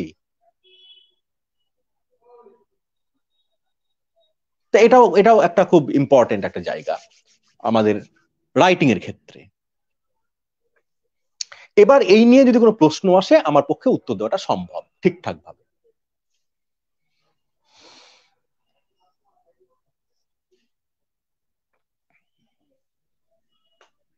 স্যার, তনুশ্রী দাস মহাশয় জানতে চাইছেন যে আর্টিকেল লেখা বা রিসার্চ পেপার লেখা কি একই জিনিস?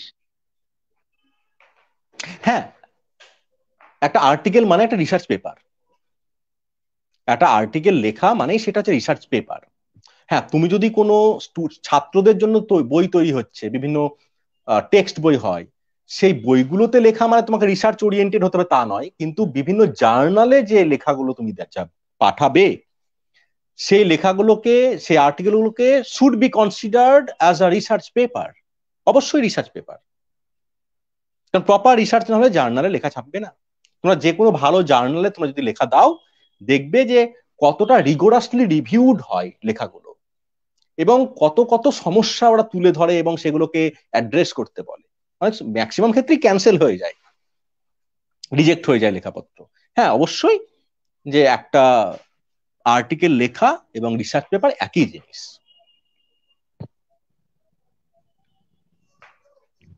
গরম করো।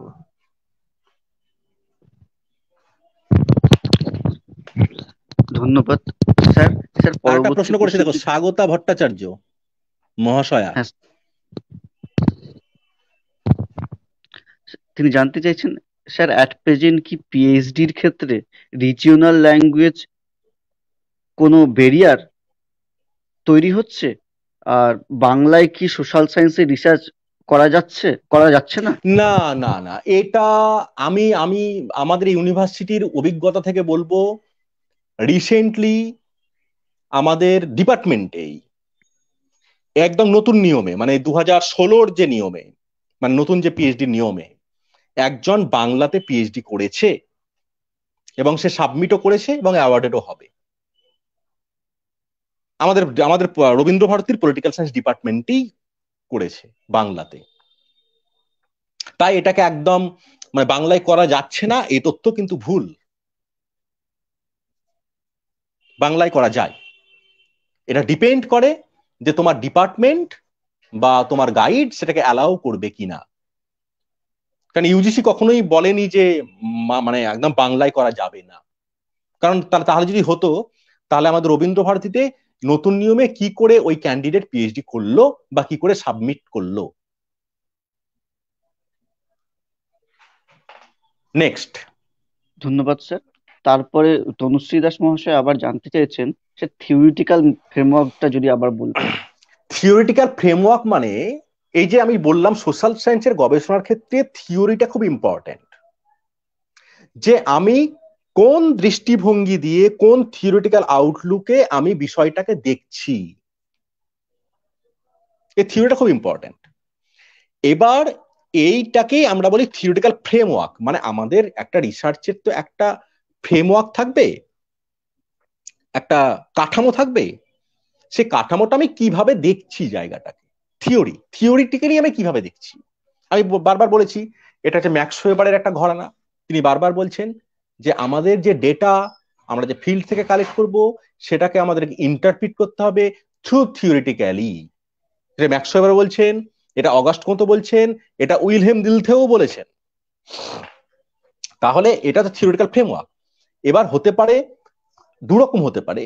আমি প্রথমেই একটা আর্টিকেলে বা রিসার্চ পেপারে আমি প্রথমেই থিওরিটিক্যাল ফ্রেমওয়ার্কটা আলোচনা করে নেওয়ার পরে আমি বিষয়টাকে নিয়ে আলোচনা করতে পারি, অথবা আমি বিষয়টাকে নিয়ে আগে আলোচনা করে আমি শেষে থিওরিটিক্যাল জায়গাটা আলোচনা করতে পারি। তো থিওরিটিক্যাল ফ্রেমওয়ার্ক জায়গাটা হচ্ছে এটা হচ্ছে যে আমি কিভাবে কোন থিওরির মাধ্যমে আমি রিসার্চটাকে এগিয়ে নিয়ে যেতে চাইছি।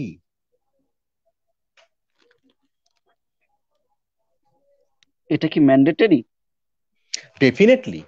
তুমি এমফিল পিএইচডি যখন করবে তোমার থিওরিটিক্যাল ফ্রেমওয়ার্ক থাকতেই হবে। এবং যে কোনো রিসার্চ আর্টিকেল উইদাউট থিওরি তুমি ইন্টারপ্রিট করবে কি করে? তোমার ভালো জায়গায় লেখাই ছাপবে না। হ্যাঁ, যে কোনো ওই আতিপাতি জার্নালে ওসব দেখে না, কিন্তু তুমি যখন যে কোনো ভালো জার্নাল, ধরো সেজ, রুটলেজ, অক্সফোর্ড, কেমব্রিজ, উইলি, ব্রিল, তারপরে তোমার স্প্রিঙ্গার, এইসব যে পাবলিকেশন গুলো, মানে এইসব যে জায়গাগুলো আছে জার্নালের ক্ষেত্রে, এরা তুমি যদি থিওরিটিক্যালি ইন্টারপ্রিট না করো তোমার লেখা নেবেই না, রিজেক্ট করবে। দেখো লেখা, আমি একটা কথা বলছি যে কার কটা লেখা আছে, 100টা না 200টা না 50টা, সেটা ইম্পর্টেন্ট নয়। মানে আমার কাছে অন্তত, আমার কাছে সেটা ইম্পর্টেন্ট কোয়ালিটি নট কোয়ান্টিটি। যে আমার কাছে হয়তো 100টা লেখা আছে, তার মধ্যে 100টাই হচ্ছে এই লোকাল জার্নাল বা টাকা দিয়ে ছাপা বা এটসেট্রা এটসেট্রা, বা এমন জার্নালে যার নাম নেই, যেগুলো ওয়াইডলি মানে অ্যাক্লেমড, ফেমাস নয়। আমার কাছে সেটা ইম্পর্টেন্ট। 100টার জায়গায় কারো যদি 5টা লেখা থাকে এবং 5টাই যদি থাকে ভালো ভালো জায়গা থেকে, সেজের জার্নাল, কিংবা রুটলেজের জার্নাল মানে টেলর অ্যান্ড ফ্রান্সিস, কিংবা অক্সফোর্ডের জার্নাল, কিংবা ব্রিলের জার্নাল, কিংবা উইলি, কিংবা স্প্রিঙ্গার, 5টা লেখা থাকলে জানতে হবে যে সেটাই বেশি ইম্পর্টেন্ট, সেটা হচ্ছে গুরুত্বপূর্ণ। যে আমার অতগুলো বই, আমার অতগুলো লেখা, কিন্তু সবই দেখা যাচ্ছে যে তুমি টাকা দিয়ে ছেপেছো, কিংবা তুমি ওই পার্সোনাল যোগাযোগের মাধ্যমে ছাপিয়ে দিয়েছো, বা এমন কোনো জার্নাল যেগুলো কোনো নামই নেই, বা এমন কোনো বই ছাপেছো এমন জায়গাতে যে ওই যা যা কারোর বই ছেপে দেয়, সেগুলো ইম্পর্টেন্ট নয়। ইম্পর্টেন্ট হচ্ছে যে তোমার কটা লেখা কত ভালো জায়গা থেকে ছাপলো, এবং তুমি কটা জায়গা থেকে সাইটেশন পেলে, সেইগুলো হচ্ছে ইম্পর্টেন্ট জায়গা। তনুশ্রী, শেষ প্রশ্নটা কি ছিল জানো? যেগুলো, হ্যাঁ এগুলো দরকার, থিওরিটিক্যাল ফ্রেমওয়ার্ক দরকার। ভালো জার্নালে ভালো জায়গা থেকে পাবলিশ করতে গেলে তোমার থিওরিটিক্যাল ফ্রেমওয়ার্ক অবশ্যই দরকার। স্যার, পরবর্তী প্রশ্ন ঝিলিক সাহা মহাশয় জানতে চাইছেন, স্যার ডিডাকটিভ আর ইন্ডাকটিভটা যদি আরেকবার বলতেন। ডিডাকটিভ ইন্ডাকটিভ মানে হচ্ছে তোমার আরোহী অবরোহী। ডিডাকটিভ মানে হচ্ছে অবরোহী, ইন্ডাকটিভ মানে হচ্ছে আরোহী। অবরোহী মানে হচ্ছে যে তুমি কোনো একটা সিদ্ধান্ত আগে থেকে নিয়ে সেটাকে তুমি প্রমাণ করার চেষ্টা করছো, ডিডাকটিভ। আর ইন্ডাকটিভ মানে হচ্ছে তুমি আগে আলোচনা করে টোরে পরে সিদ্ধান্তে আসছো। একটা হচ্ছে ডিডাকটিভ হচ্ছে ফ্রম জেনারেল টু পার্টিকুলার, আর ইন্ডাকটিভ হচ্ছে from particular to general. Thank you sir.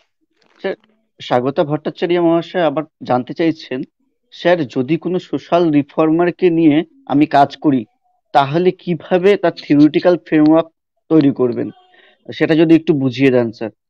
যেমন উদাহরণ হিসেবে তিনি বলছেন রামমোহন আর সাবিত্রী ফুলে। রামকৃষ্ণ, রামকৃষ্ণ, রামকৃষ্ণ এবং সাবিত্রী ফুলে। দেখুন, রামকৃষ্ণ এবং সাবিত্রী ফুলে নিয়ে যদি আপনি রিসার্চ করতে চান, মানে আমি জাস্ট কথা কথা বলছি, এ দুটো বাদ দিয়ে অনেক ক্ষেত্রে বলা যেতে পারে, সেটা গান্ধী হতে পারে, সেটা নেহেরু হতে পারে, সেটা সাভারকার হতে পারে, সেটা আর বিবেকানন্দ হতে পারে।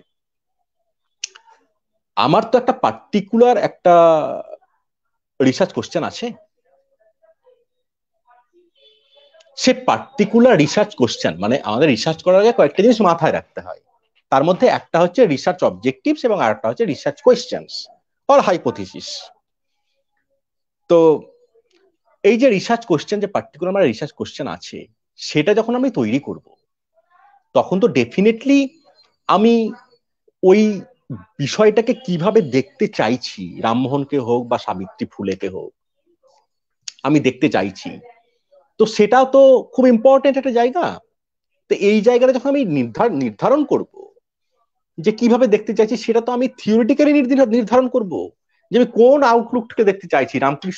রামকৃষ্ণের লেখা, রামকৃষ্ণের আমার একটা লেখা আছে, তো সেখানে আমি রামকৃষ্ণকে নিয়ে আমি একটু পোস্ট মডার্ন যে থিওরি, বিশেষ করে দেরিদা এবং ফুকো, ডিকনস্ট্রাকশন এবং পাওয়ার, ফুকোটা আসেনি, দেরিদা এবং তোমার হচ্ছে লিওতার, এই দুটোর ভিত্তিতে, যদিও দেখা উচিত নয়, মানে রামকৃষ্ণ বলেছেন অনেক আগে, দেরিদা এবং লিওতার বলছেন অনেক পরে। তারা বলছেন আমাদের 20 শতকের শেষের দিকে বলছেন দেরিদা এবং লিওতার।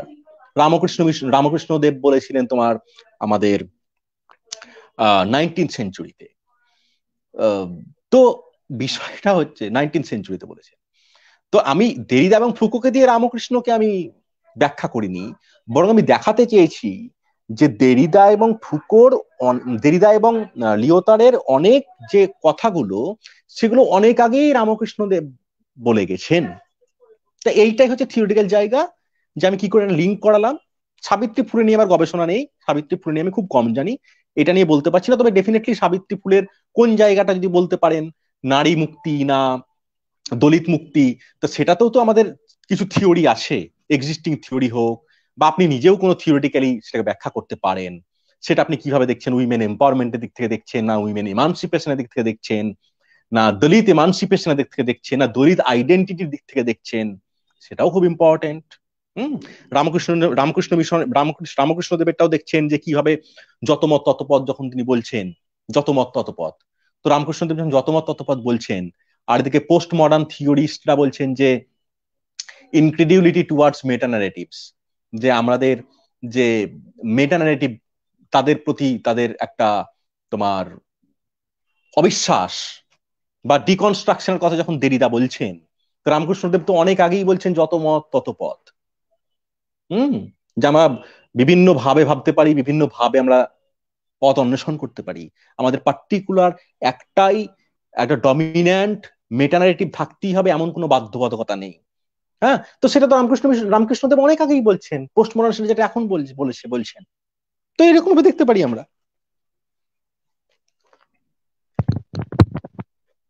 আচ্ছা, উইমেন এম্পাওয়ারমেন্ট, সাবিত্রী ফুলের উইমেন এম্পাওয়ারমেন্টের জায়গাটা যদি আমরা দেখি, তাহলে সেখানে দেখতে পাবো যে উইমেন এম্পাওয়ারমেন্ট বলতে আমরা কি বুঝি, কাকে আমরা উইমেন এম্পাওয়ারমেন্ট বলি, সেই দিক থেকে আমরা সাবিত্রী ফুলের এম্পাওয়ারমেন্ট, তিনি সত্যি এম্পাওয়ারমেন্টের কথা বলেছেন কিনা, বা এক্সিস্টিং যে এম্পাওয়ারমেন্টের থিওরি আছে সেটার বাইরেও তিনি উইমেন এম্পাওয়ারমেন্টের কথা বলেছেন কিনা, তাহলে এগুলি তো থিওরিটিক্যাল আলোচনা।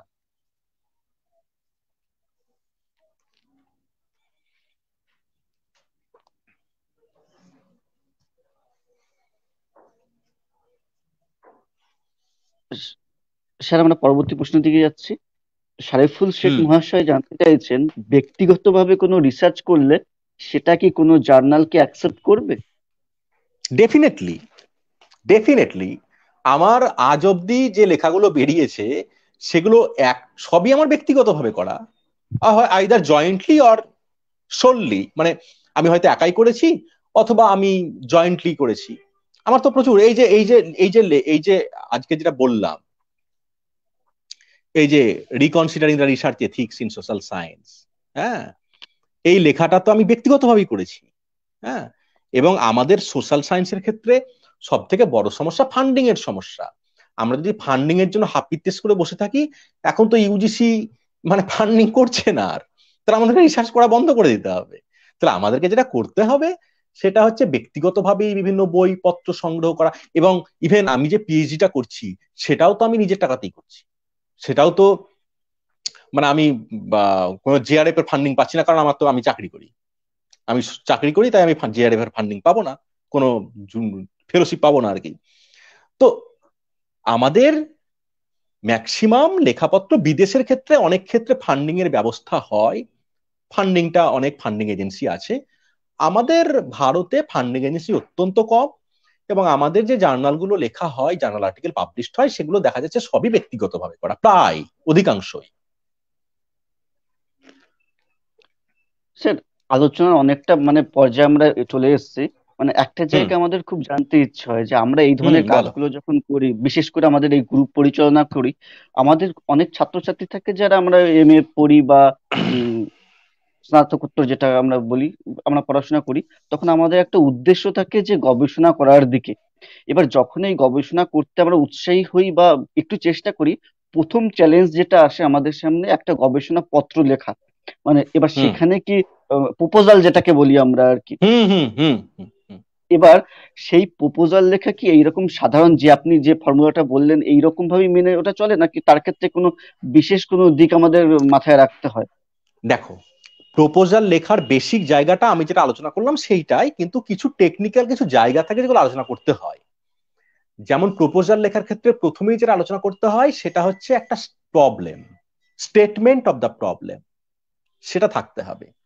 মানে তুমি যখন রিসার্চ করছো, ডেফিনেটলি রিসার্চ করা মানে তুমি একটা প্রবলেমকে ধরে সেটাকে সলভ করতে চাইছো, যেটা কোনো উত্তর তোমার কাছে নেই বা কারোর কাছেই নেই, সেই উত্তরটা তুমি খোঁজার চেষ্টা করছো তুমি রিসার্চে। প্রথমেই যেটা আসবে সেটা একটা স্টেটমেন্ট অফ দ্য প্রবলেম। তারপর সেকেন্ড আসবে তোমার existing literature review. Review of the existing literature, অর্থাৎ যে বিষয়টা তুমি চুজ করেছো সেই বিষয়ের উপর অলরেডি কি কি লেখাপত্র আছে। এখন সেটা লাখখানেক লেখা থাকতে পারে, হাজারখানেক লেখা থাকতে পারে, তুমি সেইগুলোকেই গুরুত্ব দেবে যেগুলো একদম ইগনোর করা যাবে না। অন্ততপক্ষে 10-15টা লেখা বা 20টা লেখা তুমি রিভিউ করবে। করার পরে তোমার কাছে আসবে তারপরে যে স্টেজ সেটা হচ্ছে রিসার্চ গ্যাপ।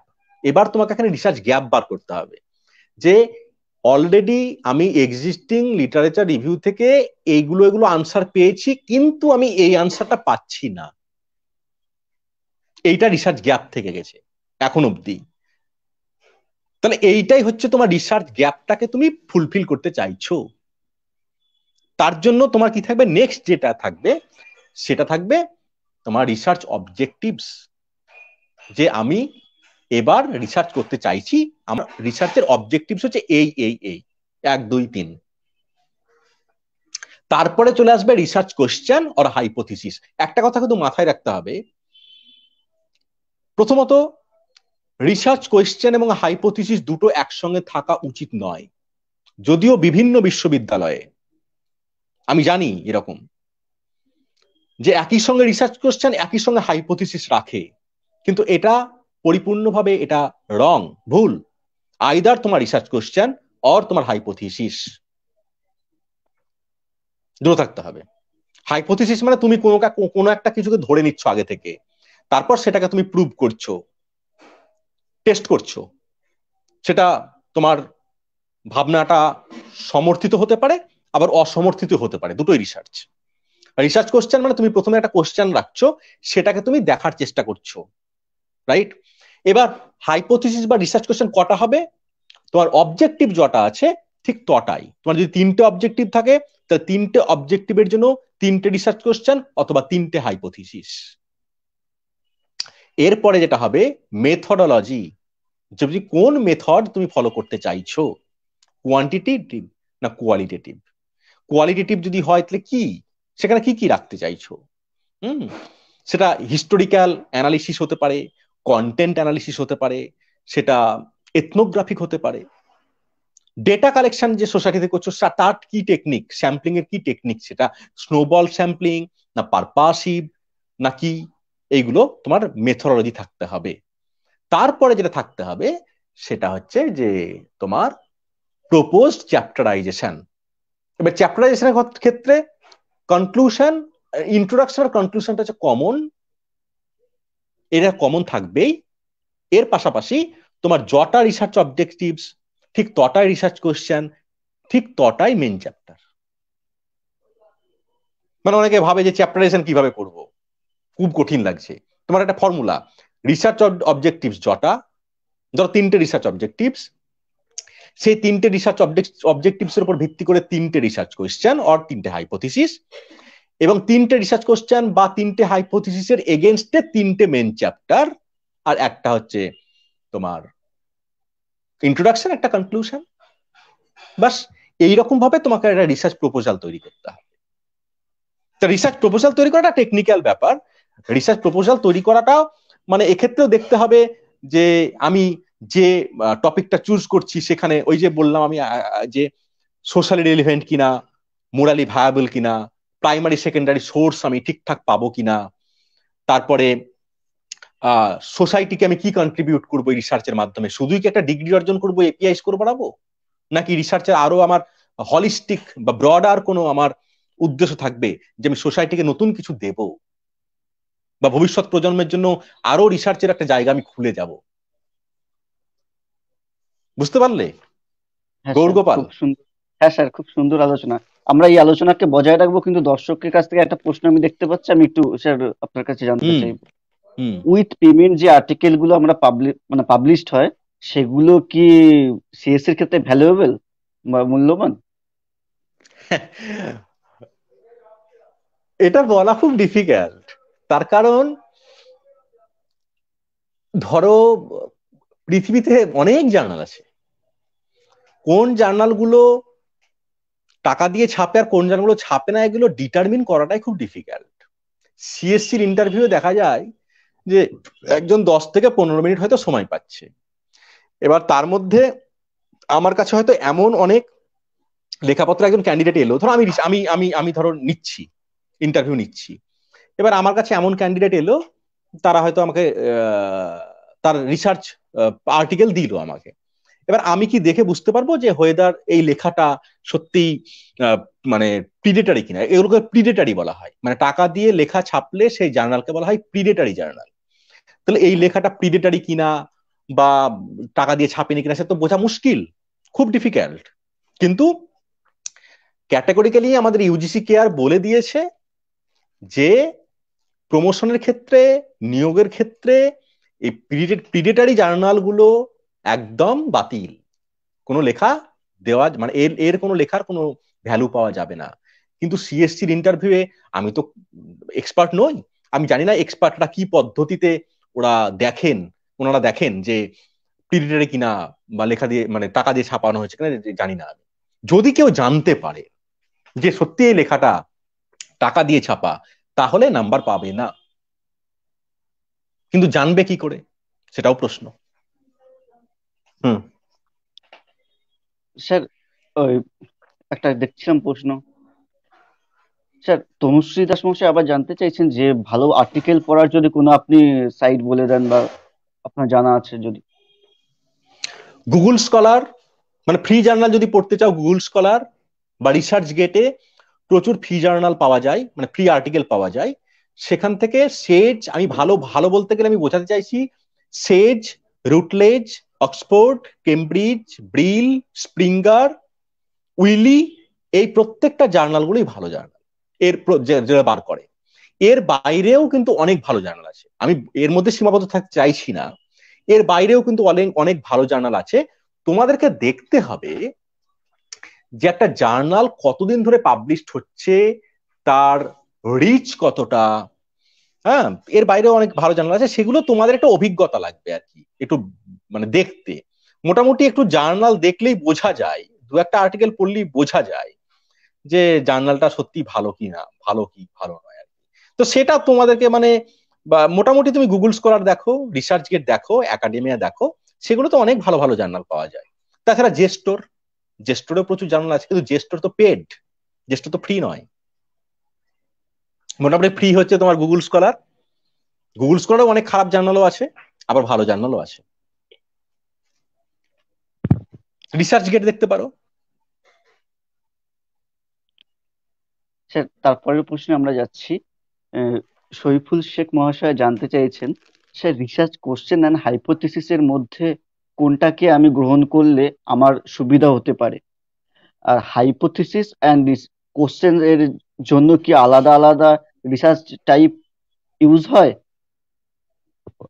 প্লিজ যদি বলেন। না না, রিসার্চ কোশ্চেন বা হাইপোথিসিস থাকলে তোমার টেকনিকের যে পদ্ধতি বদল করতে হবে তা কিন্তু নয়। এখন ব্যাপারটা হচ্ছে যে ব্যক্তিগতভাবে কে কোনটা পছন্দ করে। হাইপোথিসিস থাকলে হাইপোথিসিস টেস্ট করতে হয়, রিসার্চ কোশ্চেন থাকলে কোনো টেস্ট করতে হয় না, জাস্ট উত্তর খুঁজলেই হয় আর কি। তো আমি যেমন ব্যক্তিগতভাবে রিসার্চ কোশ্চেনটাকে বেশি ভালো মনে হয় আমার, রাদার দ্যান হাইপোথিসিস। তো হাইপোথিসিস বা রিসার্চ কোশ্চেন। স্যার একটু ইন্টারাপ্ট করছি, আমাদের কাছে একটা অভিযোগ এসেছে যে নেটওয়ার্কের একটা প্রবলেম হচ্ছে, সেটা কি সবার ক্ষেত্রে একটু যদি মানে কনফার্ম করেন, নাহলে আলোচনা এগিয়ে নিয়ে যাওয়ার কোনো অর্থ হয় না। না, আমি তো তোমার কথা খুব ক্লিয়ারলি শুনতে পাচ্ছি, তুমি কি আমার কথা ক্লিয়ারলি শুনতে পাচ্ছ? আমিও স্যার শুনতে পাচ্ছি ক্লিয়ার, কিন্তু আমাদের কাছে একটা তাহলে আমার মনে হয় না কোনো প্রবলেম হচ্ছে, তাহলে তাদেরই প্রবলেম হচ্ছে আমার মনে হয়। কারণ এতগুলো প্রশ্ন আসছে, আমি তো উত্তর দিচ্ছি ঠিকঠাক, তুমি যদি শুনতে পাও আমার কথা তাহলে ঠিকই আছে। আমি যেটা বলছিলাম যে হাইপোথিসিস বা রিসার্চ কোশ্চেন যেটা খুশি তুমি রাখতে পারো। হাইপোথিসিস বা রিসার্চ কোশ্চেন রাখলে যে তোমার রিসার্চ মানে টেকনিকে চেঞ্জ করতে হবে তেমন কোনো বাধ্যবাধকতা নেই, টেকনিকে চেঞ্জ করতে পারে। তো আমি ব্যক্তিগতভাবে রিসার্চ কোশ্চেনটাকে বেশি গুরুত্ব দিই। হাইপোথিসিস মানে কি বলতো, প্রথমেই একটা ধরে নেওয়া, তারপরে সেটাকে প্রমাণ করা, আইদার ট্রু অর ফলস, দুটোই রিসার্চ, ট্রু হলেও রিসার্চ, ফলস হলেও রিসার্চ। আর রিসার্চ কোশ্চেন মানে আগে থেকে ধরে নেওয়া নয়, একটা প্রশ্ন রাখা, সেটাকে আমরা পরবর্তীকালে গিয়ে প্রমাণ করার চেষ্টা। তো দুটোর মধ্যে এইটা একটা ডিফারেন্স আছে, যে কিভাবে রাইটিং এর ক্ষেত্রে ডিফারেন্স থাকতে পারে, যে হাইপোথিসিস হলে আমি কিভাবে লিখবো, রিসার্চ কোশ্চেন থাকলে কিভাবে লিখবো, রাইটিং এর ক্ষেত্রে ডিফারেন্স থাকতে পারে। কিন্তু টেকনিকের ক্ষেত্রে কোনো ডিফারেন্স থাকবে বা ডেটা কালেকশনের ক্ষেত্রে কোনো টেকনিকের ক্ষেত্রে কোনো ডিফারেন্স থাকবে সেটা নয়। নেক্সট। স্যার দর্শকের প্রশ্ন আমরা মাঝে মাঝে নিতে থাকবো। হ্যালো স্যার, শোনা যাচ্ছে? বলো। হ্যাঁ, আর বেশিক্ষণ সময় দিতে পারবো না আমি, কিন্তু আর 5 মিনিট। হ্যাঁ স্যার, আমরা আমার কিছু কাজ আছে আর কি। হ্যাঁ অবশ্যই স্যার, আমরা একদম আলোচনা শেষের দিকে এসে পৌঁছেছি। একটা জায়গা আমরা মানে প্রথমে যেখানে শুরু করলেন সেখানে সবচেয়ে প্রথমে আমাদের অসুবিধে হয় যখন আমরা কোনো টাইটেল পছন্দ করতে চাই বা কোনো শিরোনাম হুম পছন্দ করতে চাই গবেষণা মানে হুম পত্র লেখার। তো সেইখানে সেটার সাথে সাধারণ গবেষণা পত্রে কি কোনো পার্থক্য হয় স্যার? কারণ অনেক সময় আমরা না শুনে থাকি না যে না না তুমি মানে আর্টিকেলের টাইটেল বলো বা তুমি এমফিলের টাইটেল প্রপোজাল বলো স্যার। বা পিএইচডি টাইটেল বলো, প্রপোজালের টাইটেলের ক্ষেত্রে দুটো জিনিস মাথায় রাখা দরকার। যে এক হচ্ছে টাইটেল হবে সেলফ এক্সপ্ল্যানেটরি, টাইটেল হবে কংক্রিট, মানে টাইটেলটার মধ্যে কোনো অ্যাম্বিগুইটি থাকবে না, টাইটেলটা হবে কংক্রিট। মানে টাইটেলটা দেখলে যাতে বোঝা যায় যে আমি কি বলতে চাইছি। আর সেকেন্ড হবে যে টাইটেলটা হবে ফ্লেক্সিবল, যে টাইটেলটা এমন ভাবে দিতে হবে যাতে আমার রিসার্চের মধ্যে, মানে প্রথমে যখন আমরা টাইটেল দিচ্ছি তারপরে তোমরা রিসার্চটা, মানে প্রথমে তোমরা টাইটেল দিতে হয়, টাইটেল রেজিস্ট্রেশন আগে হয় পিএইচডি তে। হুম। বা আর্টিকেল যখন লিখি, আর্টিকেলের ক্ষেত্রে হয়তো পরবর্তীকালে আমি টাইটেলটাকে রিভাইজ করতে পারি, কিন্তু পিএইচডি বা এমফিল এর ক্ষেত্রে প্রথমেই তোমার টাইটেল রেজিস্ট্রেশন হয়ে যায় কোর্স ওয়ার্কের পরেই, তারপর আমরা রিসার্চটাকে এগিয়ে নিয়ে যাই। এক্ষেত্রে টাইটেল ফ্লেক্সিবিলিটি থাকা দরকার, যাতে ভবিষ্যতে তোমার টপিকটা যদি কিছু এক্সক্লুশন হয় বা কিছু যদি ইনক্লুশন হয়, টাইটেলটা যাতে মোটামুটি সেটাকে ম্যানেজ করতে পারে। তাহলে টাইটেলের ক্ষেত্রে দুটো জিনিস দেখা দরকার, একটা টাইটেল হবে কংক্রিট, টাইটেল হবে একদম মানে যেটাকে বলে সেলফ এক্সপ্ল্যানেটরি, সে টাইটেল দিয়েই যাতে বোঝা যায় যে তোমার কি বলতে চাইছে। এবং দ্বিতীয় হচ্ছে টাইটেল হবে ফ্লেক্সিবল, যে পরবর্তীকালে যদি তোমার টপিকে যদি কোনো কিছু রিসার্চে ইনক্লুড বা এক্সক্লুড হয়, এক্সক্লুশন বা ইনক্লুশন কিছু যদি হয়, তাহলে টাইটেলটা যাতে ঠিকঠাক ভাবে খাপ খাইয়ে নিতে পারে। Thank you sir. স্যার আমরা একদম শেষ পর্যায়ে এসে পৌঁছেছি, মানে একটা কোশ্চেন নিয়ে আমরা শেষ করব। স্যার আপনার এই আলোচনা, এই মূল্যবান আলোচনা হয়তো সবসময় আমাদের সাথে থাকবে না, বা আমাদের মানে সময় সময় আরো হয়তো অন্য কিছু জিজ্ঞাসা হতে পারে। তো আপনার অবর্তমানে আমরা যদি কিছু মানে ভালো গ্রন্থের কথা আমাদেরকে যদি বলেন, বিশেষ করে একজন জিজ্ঞেস করছেন আমাদের কাছে, তনুশ্রী দাস মহাশয়া, যে এই বিষয়ে যদি কোনো ভালো গ্রন্থর নাম বলেন, তো সেগুলো যদি আমরা আমাদের চলার পথে পাথেয় করতে পারি। আচ্ছা, সোশ্যাল সায়েন্সে ভালো গবেষণার বই বলতে মানে আমি একটা বইয়ের কথা বলবো, সেটা হচ্ছে গুরপ্রীত মহাজনের একটা বইয়ের কথা বলবো। গুরপ্রীত মহাজন, গুরপ্রীত মহাজন তিনি একটা বই স্যার আপনার কথা আমি শুনতে পাচ্ছি না। Hello sir. শোনা যাচ্ছে? শোনা হ্যাঁ যাচ্ছে? স্যার, কথা শোনা যাচ্ছে। হ্যাঁ স্যার, হ্যাঁ স্যার, শোনা হ্যাঁ, যাচ্ছে। তাহলে গুরপ্রীত মহাজনের বইটা খুব ইম্পর্টেন্ট, সোশ্যাল সায়েন্সের গবেষণা।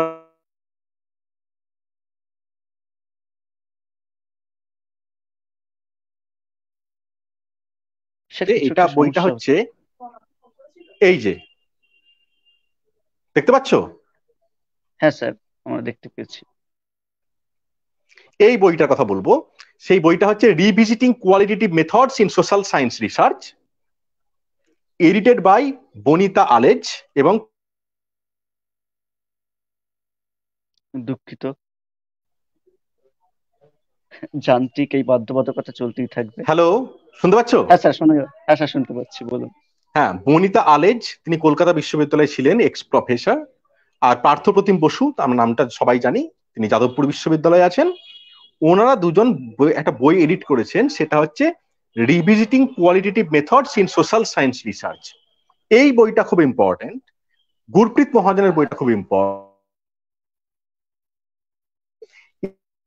এছাড়াও আমার ঠিক নামটা এখনো মনে করতে পারছি না, সেজের একটা বই আছে, সেজের সোশ্যাল সায়েন্স রিসার্চের ক্ষেত্রে সেজের একটা বই আছে,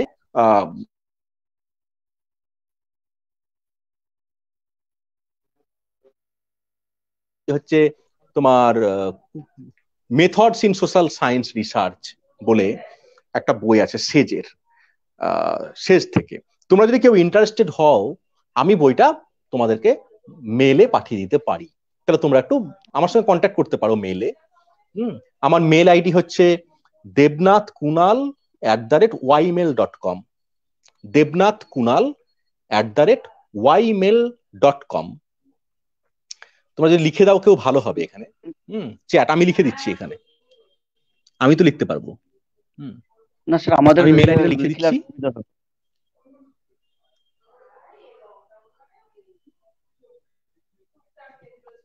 শিবু, তুমি যদি একটু লিখে দাও, devnathkunal@ymail.com।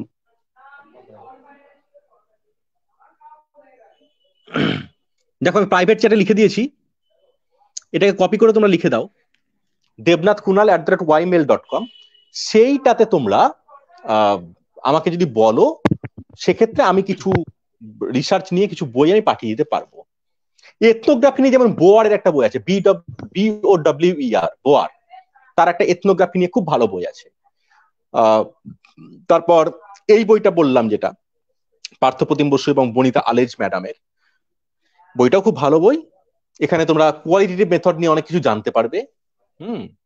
তারপরে পলিটিক্যাল ডিসকোর্স অ্যানালিসিস বলে ফেয়ার ক্লো, নরম্যান ফেয়ার ক্লো, ইসাবেলা ফেয়ার ক্লো, পলিটিক্যাল ডিসকোর্স অ্যানালিসিস, এই বইটাও খুব ভালো বই। ঠিক আছে, তাহলে আজকে শেষ করো নাকি? মানে আপনার এত মূল্যবান আমি জানি না তোমাদের ভালো লাগলো কিনা আজকে। স্যার অসাধারণ, মনোমুগ্ধ হয়ে আমরা শুনছিলাম অনেকে। আর আপনারা পর্দায় দেখতে পাচ্ছেন স্যারের ইমেল আইডি, আপনারা স্যারের সাথে অন্য সময় যোগাযোগ করতে পারেন। স্যার যত সুন্দরভাবে আমাদেরকে বুঝিয়েছেন, সময়ের বাধ্যবাধকতা এই সময়টা আমরা বেশি দূর নিয়ে যেতে পারছি না, কিন্তু স্যারের এই যে সহায়তা আমরা যেন সবসময় পাই, সেই আগ্রহ আমাদের কাছে থাকবে।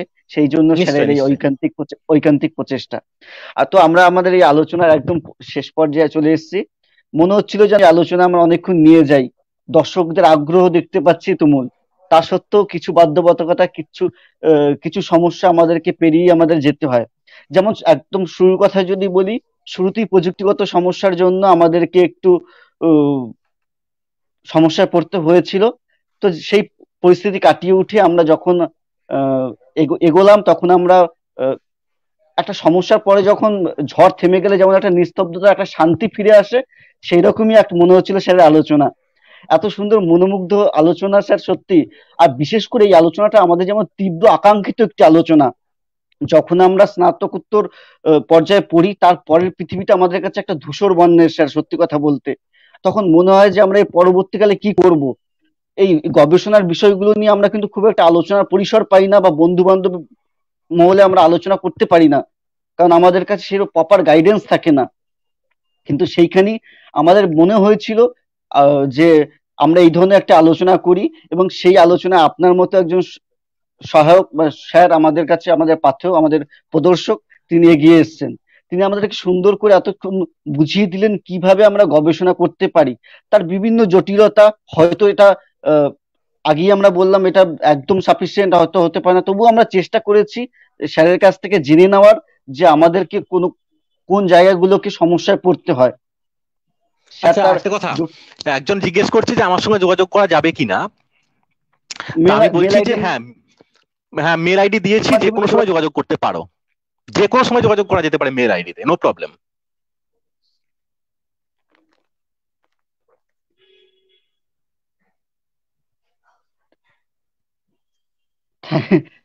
Thank you sir. আমরা দেখতে পাচ্ছি পর্দায় অনেকের অনেক কমেন্ট আমরা দেখতে পেয়েছি, কিন্তু এই আশীর্বাদগুলি, এই শুভেচ্ছা বার্তা সঙ্গে নিয়ে যেন আমরা এগোতে পারি, এবং এইভাবে যেন এই গবেষণার দ্বার আমাদের কাছে উন্মুক্ত হোক। সোশ্যাল সায়েন্স শুধুমাত্র এই যে বদ্ধমূল ধারণা থেকে আমরা বেরিয়ে এসে আমরা আরো, বিশেষ করে স্যার একটা জায়গা আমার খুব বলতে ইচ্ছে করে, যারা আমরা বাংলায় পড়ি তাদের কাছে না পৃথিবীটা খুব সীমাবদ্ধ। যেমন আমরা স্নাতকোত্তর করার পর আমাদের কাছে হয়তো অপশন থাকে এসএসসি, টেট বা গ্রুপ ডির কোনো চাকরি, এই ধরনের গুলো আমাদেরকে সীমায়িত করে। সেখানে আমরা চেষ্টা করেছি কিন্তু যে এই গবেষণার দ্বার, অর্থাৎ নতুন কিছু ভাবতে হবে, নতুন শিখতে হবে, এবং আমার যে সৃজনশীল চিন্তা ভাবনা তাকে সমাজের দ্বার প্রান্তে পৌঁছে দিতে হবে। এবং তার যে একটা পদ্ধতিগত বাধ্যবাধকতা, সেই দিকে স্যার আপনি আমাদেরকে চিন্তামুক্ত করলেন, আমাদেরকে ভাবতে শেখালেন। এই ভাবনাটুকু নিয়ে আমরা এগিয়ে যাব, এবং পরবর্তীকালেও এইরকম স্যারকে আমাদের সাথে পাবো। স্যার, আপনাকে ধন্যবাদ জানাবার ভাষা তো আমাদের জানা নেই, কিন্তু আপনাকে সাথে নিয়ে যাতে পথ চলতে পারি, আপনার আশীর্বাদ যেন আমাদের সাথে থাকে, এইটুকু আমাদের কাছে আমাদের একবার স্পর্ধা বলতে পারেন আমরা চাই চাই এইটুকু সাথে নিয়ে যাতে আমরা চলতে পারি স্যার, এইটুকু দেখবেন। আর আপনাদের সকলকে নিশ্চয়ই আমরা নিশ্চয়ই। জানাই, স্যারকে তো ধন্যবাদ জানাবার আমরা পারছি না, কিন্তু আপনাদেরকে আমরা সকলকে ধন্যবাদ জানাই যে আপনারা এত সুন্দরভাবে আমাদের সহযোগিতা করছেন। আপনারা আপনাদের প্রশ্নগুলো করার মাধ্যমে স্যারকে আরো কিছুক্ষণ সময় আমাদের মাঝে রাখার সুযোগ দিচ্ছেন। তার জন্য স্যার সকলকে আমি ধন্যবাদ জানাই। আর প্রযুক্তিগত এই ব্যাপারগুলো, এত সমস্যাগুলি কাটিয়েও যে প্রযুক্তিগুলি ব্যাপার দেখছে আমাদের শিবু, তাকে তো ধন্যবাদ জানাই। ধন্যবাদ জানাই আমাদের যারা সহকর্মী আছে, যারা নিরলস প্রচেষ্টার মাধ্যমে আমাদের একটু হয়তো কিছু সমস্যাকে সাথে নিয়ে এইভাবে পথ চলছে। আচ্ছা, যাই আরেকটা হোক, কথা আমি লাস্ট শেষে আমি বলতে চাইছি যে রাষ্ট্রবিজ্ঞান পাঠচক্রকে অনেক ধন্যবাদ যে তারা আমাকে বলার সুযোগ করে দিয়েছে। এর সমস্ত সদস্যদেরকে অনেক ধন্যবাদ। এটা শুধু ধন্যবাদ না, এটা আমাদের চলার পাথেও স্যার, এটা আমাদেরকে অনেক দূর এগিয়ে নিয়ে যাবে, এই ধরনের প্রচেষ্টাকে উৎসাহ দেবে। তাই আর একই সাথে উৎসাহ আপনাদেরও দরকার, আপনারা এইভাবে সাথে থাকুন। আজকের জন্য শুভরাত্রি, সকলকে শুভরাত্রি জানিয়ে পরবর্তী আলোচনার গুড নাইট টু অল। অপেক্ষায় আমরা রইলাম। Good night to all. শুভরাত্রি স্যার, শুভরাত্রি।